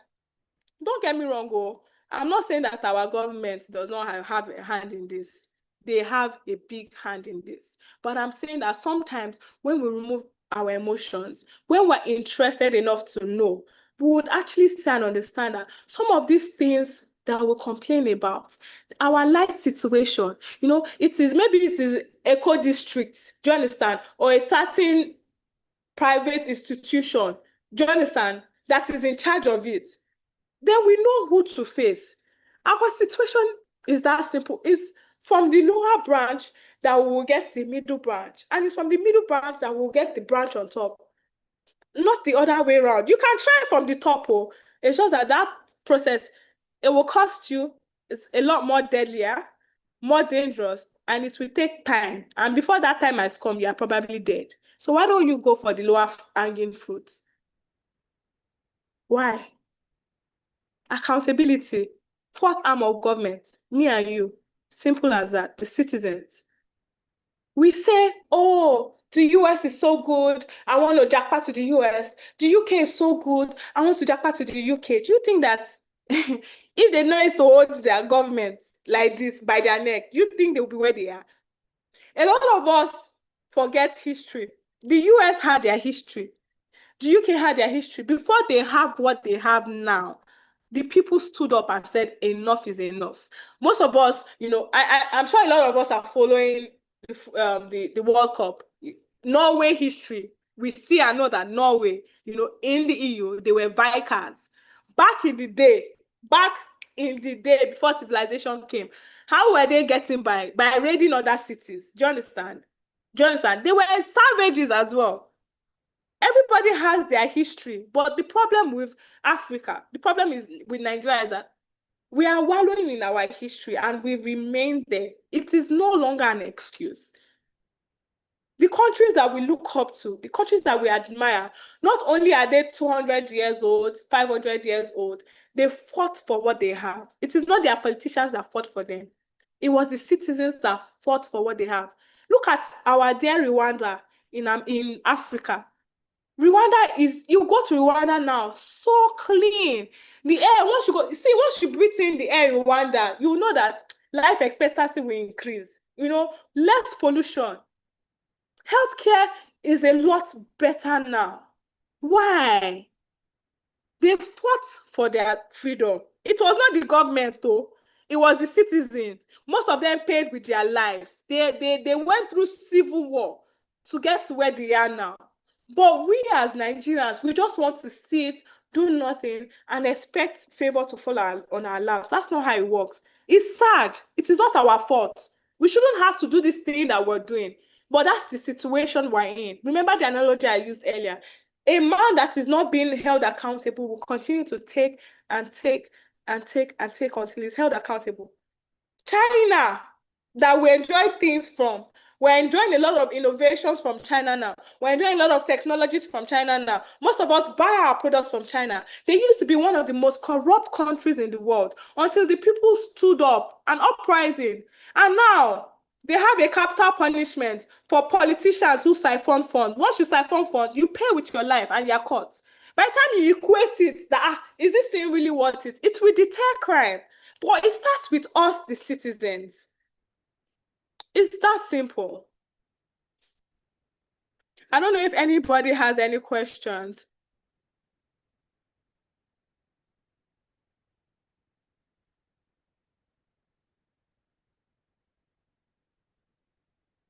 Yes, Mercy, like I should get your contact after this class. Basically, if we can all read the last chat, she's made a very brilliant comment, these are the issues. We confirm too much. Something doesn't work. We will find a personal solution and not bother how it affects others. You understand? There's no sense of community, which is what our leaders strive on.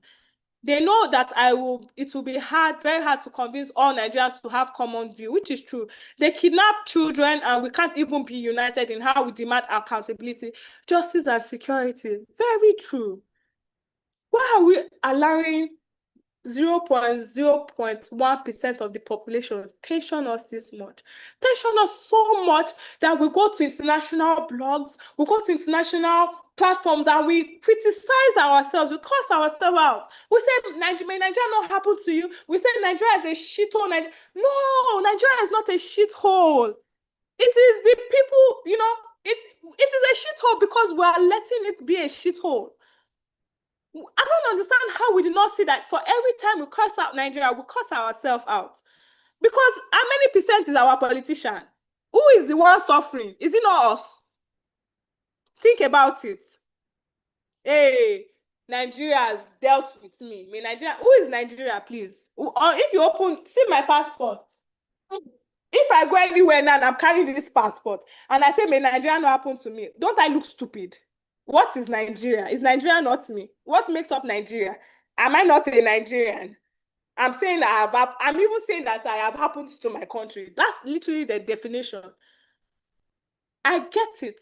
Things are so painful. And like I said, I almost was not taking this class. Last week, if this class was last week, honestly, I had zero passion, zero motivation to continue with my classes because it's so sad. Sometimes through no fault of ours, the feeling of helplessness, you read some things and you're broken.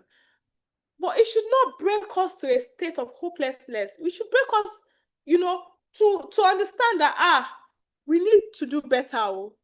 We need to come in as a community. If I cannot catch my president, I cannot catch my governor. The local government chairman is there. Or I'm going to the same school with my local government chairman's son or daughter. Let's start from there. You start with the one your hand can carry. It's that simple. So, any questions? Because we have just a few more minutes to the end of class. And this is why I said my class is not a tutorial session, it's engaging. I get you to start thinking towards a certain direction. I'm not here to teach you. We're too old for that. Some of these things we already know. We just, at the start of my class, I started with link. How do we link these things? So we know these things. We've just not had the privilege to put it all together and to link it up together. And that's what this class is for. Do you understand? Finish to get you to start thinking in the right direction, to remind you that it's okay to be hopeless for a day or two. I mean, sometimes when bad things happen, you can't help the feeling of hopelessness, but it is not okay to stay in hopelessness and expect change. If you want to stay in hopelessness, that's fine, but do not please expect change. Like, just know that that's what you've decided to carry upon yourself, and that's the end of the road for you. But you cannot be hopeless and want change at the same time. Those two don't go hand in hand. Any questions, please? Thank you so much, ma. Please, do we have questions? I think this supposed to have hit something in our brains because our class is always engaging. Like you tend to think about what are we really doing as citizens of Nigeria when we make use of the word "may Nigeria not happen to us." Like, what do we think about that? So this is really engaging. Please, we have questions. Praise, I've asked you to unmute. Hello, good evening, everyone. Hi, good evening, Praise. So I don't know if I'll call it question or probably a comment. So I agree with you that the people are supposed to pressure the government and all of those things. And the people they have a role to play in nation development, right? But the way you have been putting it here, looks like you want the citizens to start taking up some of the roles of these guys, because I've always seen this kind of talk over and over and over and again. The citizens are not doing nothing. The citizens are not doing nothing. What are we doing? But at the end of the day, that's why certain people are in certain positions to carry out certain Correct. functions and So duties. those certain people are in certain positions.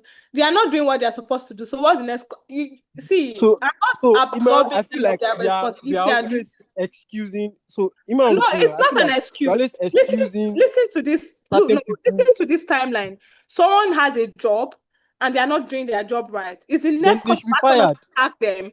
Exactly. So who's going to fire them? We the That's people you. that So Exactly. instead of saying we come and start, because No, so I'm going to that's accountability.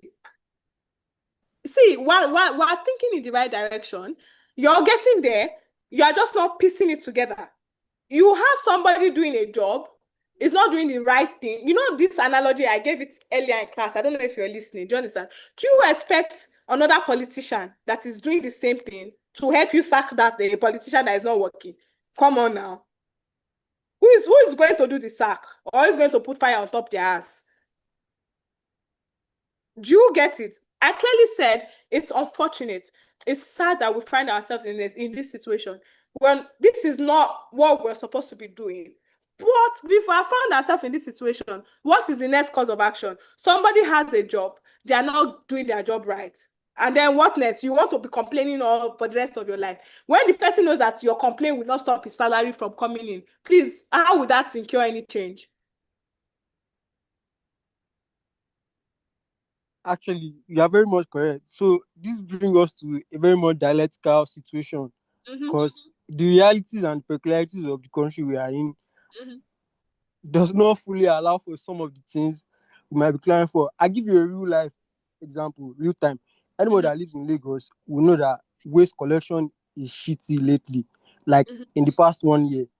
And recently, I even tweeted something here that I feel like when we can collectively, CDAs, I think that's in hierarchy of governance or government, in local government strata, yeah, CDA is like the lowest and closest to people. If the CDAs can collectively get, collect this waste and be dumping them at the LCDA secretariat, maybe it could put pressure on them. Maybe it could make Loma to start picking up debt more frequently. So I'm just putting that out. But Yeah, so that's we're not thinking to the right direction. But then again, I'm not asking you to go. I myself, so I'm not asking you to go. You know what I told you? What I said at the beginning of this class. Yeah, If you yeah. no, you mentioned you mentioned something about local government that we should go to. I've personally gone to the local government office myself before to report this waste issue. It's the whole community. You missed a critical part. You missed a critical understand? part of this class where I explained the need and value for community togetherness. And I've even clearly stated that so that to avoid you being antagonized, I said it here that I'm taking this class, I'm not going to go to the local government place myself, so that they will not start antagonizing me or bullying me, or when they see my children, they'll slap my. No, you go as a community, you go as a group. Because this thing that you're feeling. What I'm saying, some of these things that are you're not very feeling, much realistic. Okay, for example, looking at the peculiarities of Nigeria, you mentioned NSAS. NSAS, we all know what ended NSAS. Nigeria, I don't know how people. Okay, Nigeria so thank you for mentioning NSAS. So NSAS happened, was SARS, although things are not 100% perfect. A lot of other protests that hold on, we cannot say that SARS and operates in the same way that they used to operate today. Yes or no? Police brutality since after NSAS, do you understand, has reduced. Not only has it reduced, it has given people, me, you, the ability to voice out. Any small thing, we pick our phone up, we record, immediately it goes online, people chant about it, and before you know, that policeman is sanctioned. I'm not saying it happens everywhere, and we are 100% where we're supposed to be, but at least we are not where we were. When it comes to NSAS and police brutality, things are better. Why? Because we spoke up with one voice. A young guy was recently killed on camera. Like I said, very recently. We are not where. See, if we that has not happened during the NSAS. Let me tell you something. If we keep picking one problem, because one guy was killed, does not mean things are not getting better. When it comes to that sector, insecurity is shit. I'm not talking about insecurity right now. I'm talking about police brutality. Obviously, there will still be outline. I clearly said we're not where we're supposed to be. We're a long shot away. See, me and you, we're a team. We're in the same, well, how will I put it? We're in the same mess. We're in the same shit. I'm not against you. You're not against me. What I'm trying to tell you is that when it comes to police brutality specifically, me and you, we have a louder voice thanks to NSAS movement. Before NSAS, how many of us had the guts to record police when they are moving mad? And then even when we post it, they will pick us. They will not pick the policeman. But now when you do that, before you know it, you will see something that sanctioned one policeman. I'm not saying that police brutality still does not exist. It exists a lot, but I'm saying it is getting better because of that movement. Yes or no? If we continue to sit on our problem and list all these things out one after the other, we'll be so discouraged that we'll not be able to do anything. I personally told you that last week I didn't even want to have this class because I was so down. I was so discouraged. It happens to all of us. It happened to me last week. If I had this class last week, I'll probably just have a class telling you this is the function of the judiciary, this is the definition of judiciary, this is what they're supposed to do, this is not what they're supposed to do. And you know the class is over. I've taught you. Because my role is to teach on the judiciary. I'll give you your definitions. I'll tell you this is their role, this is not what they are doing, this is what they are doing. And you go home, and that's the end. You've learned about the judiciary. But that's void of passion. That's void of effectiveness. You haven't really learned anything. How will that help you? How has that helped you? Knowing what the judiciary does or do not do, how has it helped you? I get it. We are far off from where we're supposed to be. I get it. We're being plagued with responsibilities that we're not supposed to carry. But what is the alternative? That's the question. I get you 100%, and I'm not saying that you're wrong. My question is, what is the alternative? It still falls on us, accountability. Guess what? If we do it right, our children won't have to deal with this. Guess what? If our parents did it right, if they fought for what we're fighting now, if they held our government accountable, what we're doing, we won't have to do it. Our children will not have to do it. We're doing what our parents did. Complain. And guess what? Our children will grow up in the same situation. And they will complain until it becomes so bad that we no longer know the difference. It becomes a generational mess. And that's what we're doing. At what point do we break it? And that's what I'm trying to get us to think towards. I'm not saying, we the citizens were equally as bad or we're not playing our role. No, I'm saying at what point is enough? Like, at what point do we realize that this our complaining, this learning, is one thing to know, is another thing to do. Okay, we know. What we know now, how is it going to help our life? I'm a Christian, I cannot go on the streets and tell a man that is extremely hungry that God loves you. God will look at me too and say that, my daughter, are you okay in the head? I will first give him food. When he's eating a bit, I will then tell him that God loves you. Guess what? He will be more receptive to hear that God loves him because he's been fed. And whatever I have to tell him, he would even start to feel like, okay, maybe it's true. Maybe it was God that sent this person to me. But I cannot go to a hungry man that is completely hungry. He has not eaten in days. He's wearing rag. I'm wearing fine clothes. I'm chubby. I'm not skinny. I'm going to tell him that God loves you. Okay, God, what am I going to do with that? You've told me. So what next? That's what we are doing. What next? How does me hearing God loves me help my certain situation? At that point in time, even if it is true that God loves me, I don't want to hear it and I do not believe it because my situation is not such that shows that God loves me. But if you give me food, you give me clothes, tomorrow you check, how am I? I have a wound on my hand. You brought medication, you treated it. Do you understand? The next day, the small that you have, you share with me. On the fourth day, whatever you have to say to me, it becomes law. Sure, because at that point in time, you are my helper. And then when you start to talk to me about God, I would listen. I become more receptive. I can even start to say that, it must be the God that you're talking about that must have sent you to me. And that's how the world operates. And guess what? I might even be talking bullshit. I might even come to say, it is, I serve this remote. It's called an Illuminati, and it loves you. But because I've helped you, you will be inclined to listen to what I have to say. It's mental conditioning, and that's what the government does with their bag of rice. Every 4 years, when they want to campaign, they know that the people are hungry. If you come and say social justice revolution to an hungry man, he will not listen to you. At that point in time, he needs his stomach fed. And the truth, you cannot blame him. He's hungry.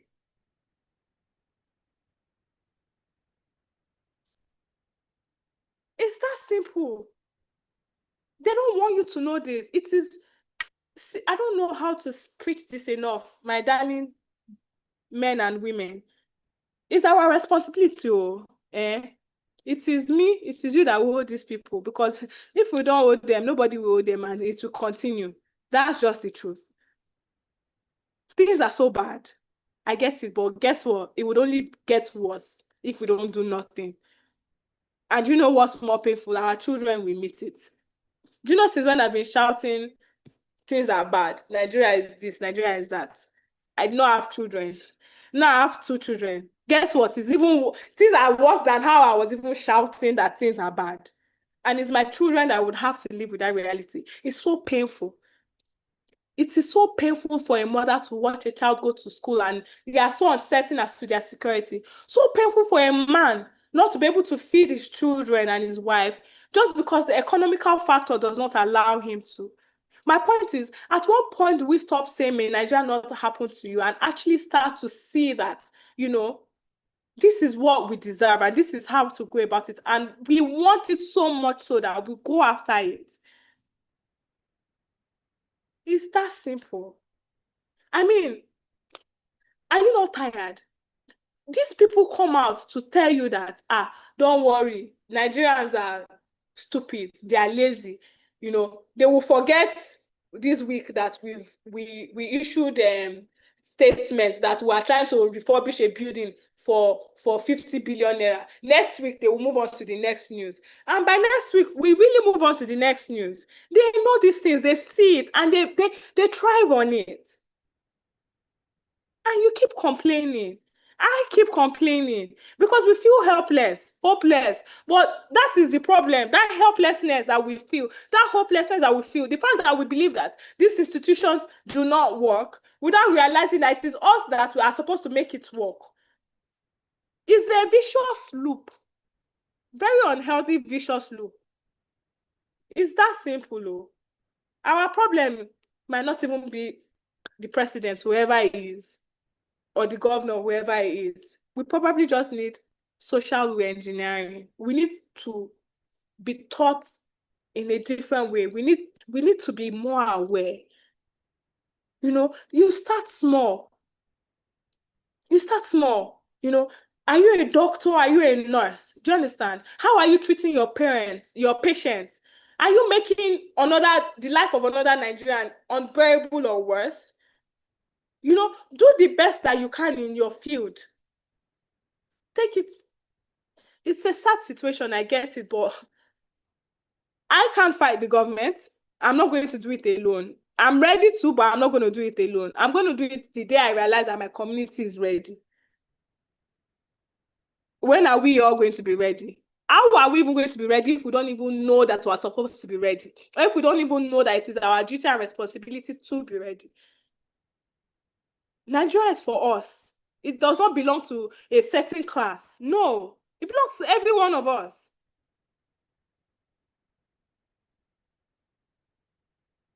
Even for you to come to this life, you fought. Do you know that you fought to be alive?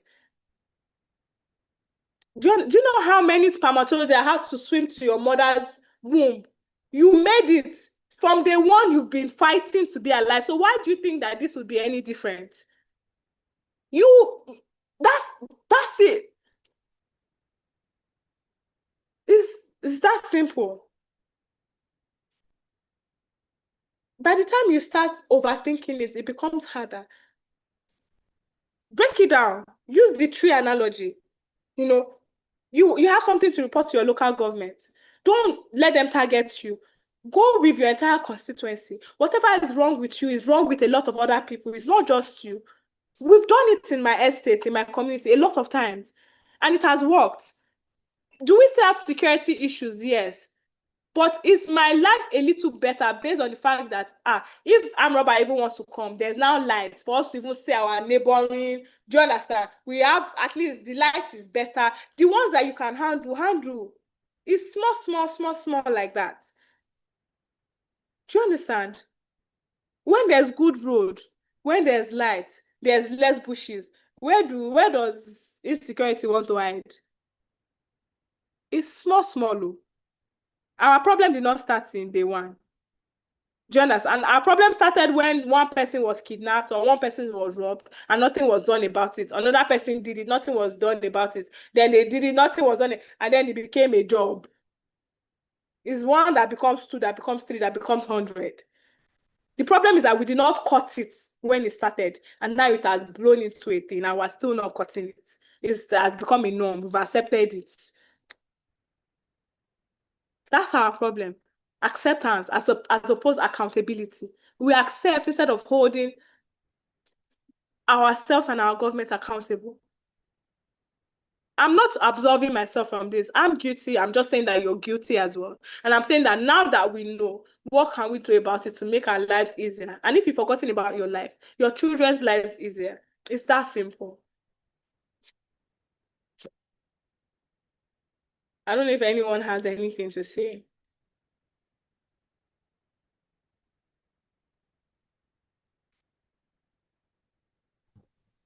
Thank you very much, Ma. Okay, TFK, I've asked you to unmute. Okay, good afternoon. Good evening, rather. Thank you very much. Yes. I don't really have much to say. It's more like a contribution to what you said.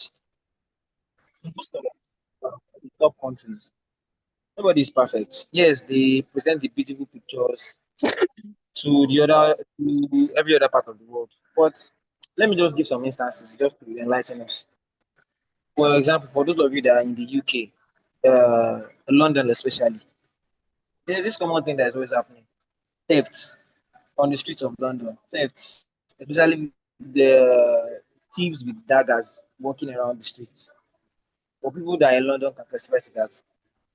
In the US too, literally every state, they're always having this issue of people with guns because everybody has license to gun. Killings are always happening, way worse than what we are even experiencing here in Nigeria. But now that I put it, Hello, that I've they are lost you. perfect I at can't this. hear you. Ways to Sorry, thank you. Yeah, I can hear you now. So I lost you. You know, you said that the US, the UK, their problem is with knives. The US, their problems with knives. So I'm waiting for your question. Okay, so no, it's more like a contribution. I'm just contributing to what you said. Like I'm just contributing. So what I'm trying to say in essence is every state is not perfect. Yes, we do have our problems. Yes, uh, we might face one or two challenges, but it's easier said than done actually. Yeah. Now I want to say some things to what you said. Now, to your suggestion that we should hold our local governments, chairmen responsible and all of that. I have had an experience. Now, there's this program that UNICEF, I think, yes, UNICEF sponsored the program. Mm-hmm. So, our local government was supposed to provide location for the program to commence. Mm-hmm. Now, what did they do? I was unfortunately, let's say, I was part of the first set of people that kickstarted the program. Now, what did they do? There was a ceremony, they had speeches, the UN people, they came in, they did blah, blah, blah. They did all those, their kickoff stuffs. Mm-hmm. Then the chairman was like, okay, we should just come to his office, then we should come and see him. Probably today, if he has actually left himself, probably today we might go there and they will answer us. That one is gone. And we actually held them accountable. We even reported them to the state government, but nothing was done. So sometimes will I say the government prioritize what they feel like would promote their image better. Oh no, Let me just yes, put it you're that way. 100% correct with that. For lack of time, what you raised is very key and very important. So let me quickly address it. What is important to you is only important to you. We need to understand that's life. Do you understand? It is the level at which it is important. That's the same energy that you will use to make sure it is in other people's face.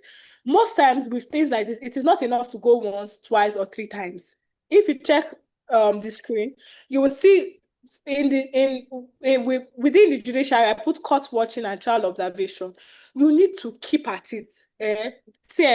Let me tell you something. I often say to the people that I've worked with and the people that I've taught, most of the time, there's something, anyone who knows me will tell you this thing for a fact that most of the time, she might not necessarily be like the smartest person in the room. I'm not always the smartest. A lot of people will know more than I do. They would be a better, educational background or even environmental background. But there's one thing about me that that even me, I know, and it has even helped me with work and everything. I would outlive any man. If I want something, and I believe it's something, I am standing, I would be the last man standing. I am not letting it go until I'm done. There is power in resilience. See, when you are resilient on something, you will get to the end, you will finish it. There's even more beauty and power when you don't have to stand alone. This thing that you're talking about, kudos to you. You've identified an issue, you tried to see it through, but how much effort did you put in? It's not easy, don't get me wrong. Again, these people that we're dealing with know that it's only a matter of time. You will wear out, you will tire, you will forget. And that's where the power of plenty comes in, because where you are tired, your second will pick it up. That's why I said it has to be a communal interest. Like, it takes a community, because even when one man is hopeless, does not mean the next person will be hopeless. Last week, I was very hopeless. But I spoke to Mr. Kuni about it. He wasn't feeling hopeless at the time. He raised me up. Even today, I spoke to Lisa today at the Electoral College. I'm so down. Like, things are so bad. I don't feel right. I don't feel okay. You understand? She spoke to me. She said, oh, it's like that everywhere. But what can we do? We have to keep striving. My point is that for the day that you're down, the next man will not be down. So at the point where you're tired, somebody else will pick it up for you. And that's the power of community. And that's the power of togetherness. See, I've been saying the same thing in this class. And if you notice, every comment and every question has come back to two things and two things alone: the power of togetherness and accountability. Those two things, if we hack it, is over. You've done right, oh. Do you understand? And by all means, you've even done your constitution. You've done everything that you're supposed to do as a citizen. But like I said, you cannot do it alone. And you cannot do it once, you cannot do it twice. It's a continuous thing. Look at is it Botswana? What's this country that is being run by a military regime now? And right now they have their own tomato plants. They are in control of their own natural resources. Do you understand? They are building their roads themselves without collecting a dime from any World Bank. Things are moving smoothly. It did not happen once. Do you understand? The people revolted. They tried a coup. The first coup did not work. They tried again. The second one did not work. It is the fourth one that worked. I did not enjoy the proceeds. They just did this thing when less than 2 years ago. If you see the country now,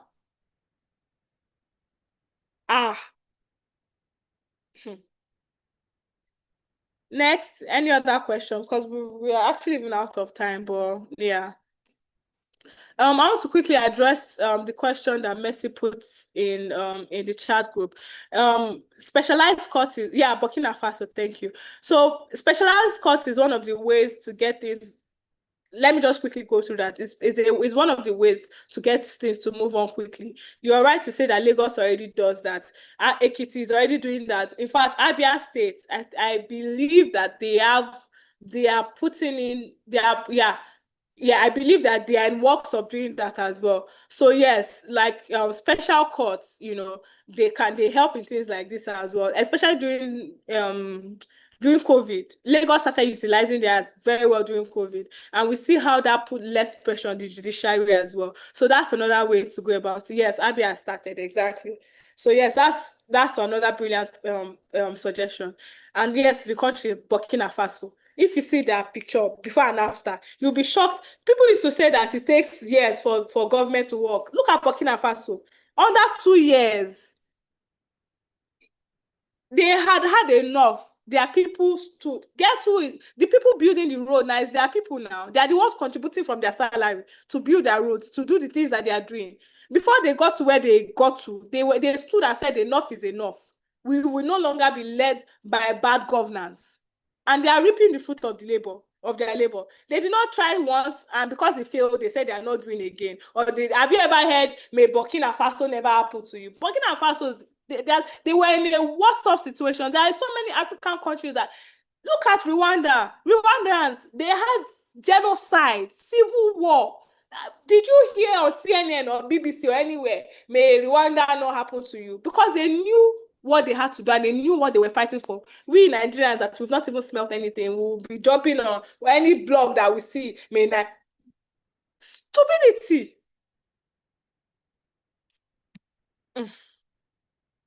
We need to do better. That's just the truth. And again, like I said, it's very sad because we've put these people in power and in place to serve us. But my point is that things are not the way they're supposed to be.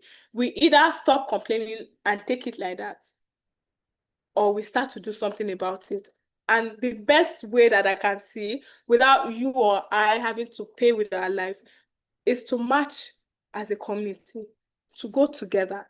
One voice, one cause. Don't let one person be fighting for this, another person. No, we will take our problem one after the other. One voice, one cause. Any other question?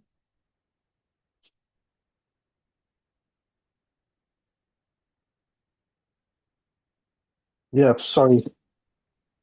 Yeah, it's Tunde here. I don't know if you can hear me. Yeah, so thanks for Yeah. everything. But I think in relation to everything, the biggest problem we have, especially in Nigeria, is a lot to do with the courts, political modeling. We have corruption, we have severe delays, and rules are not enforced. However, in relation to everything you've said, working and living in a function, I don't know, in the United Kingdom, where I can see, I don't know, I'll say a functioning community.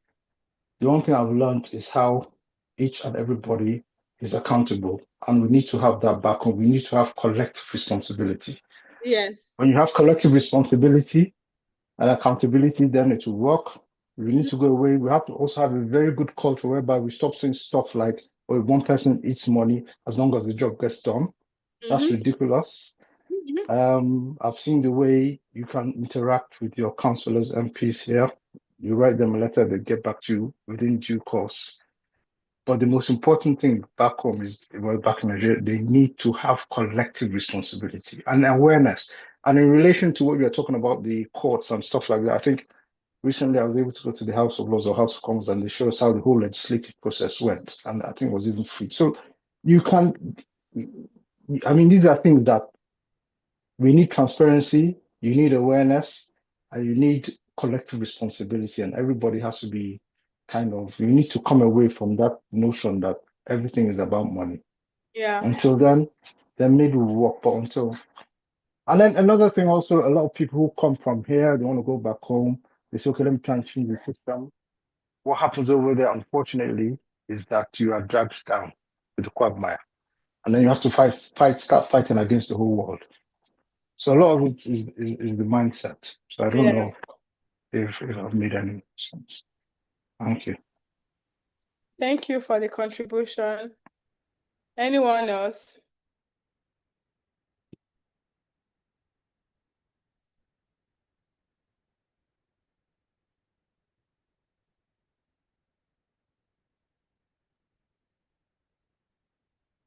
Nice comment, Judge.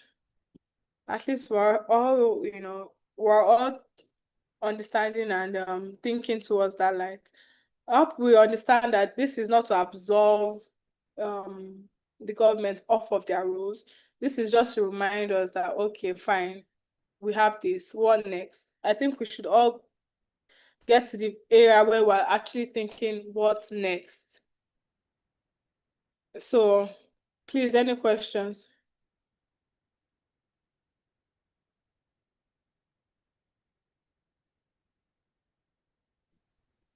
Good evening, everybody.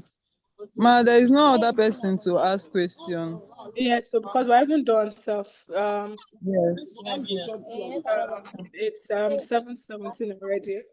17 minutes after the class time. So thank you guys for having me. If you have any questions, you could reach me on my LinkedIn account is Shay Bella.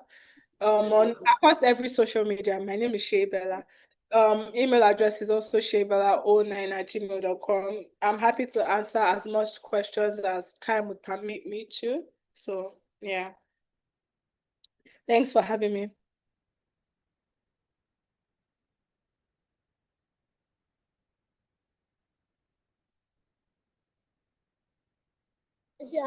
Thank you so much, Ma. We really appreciate your time.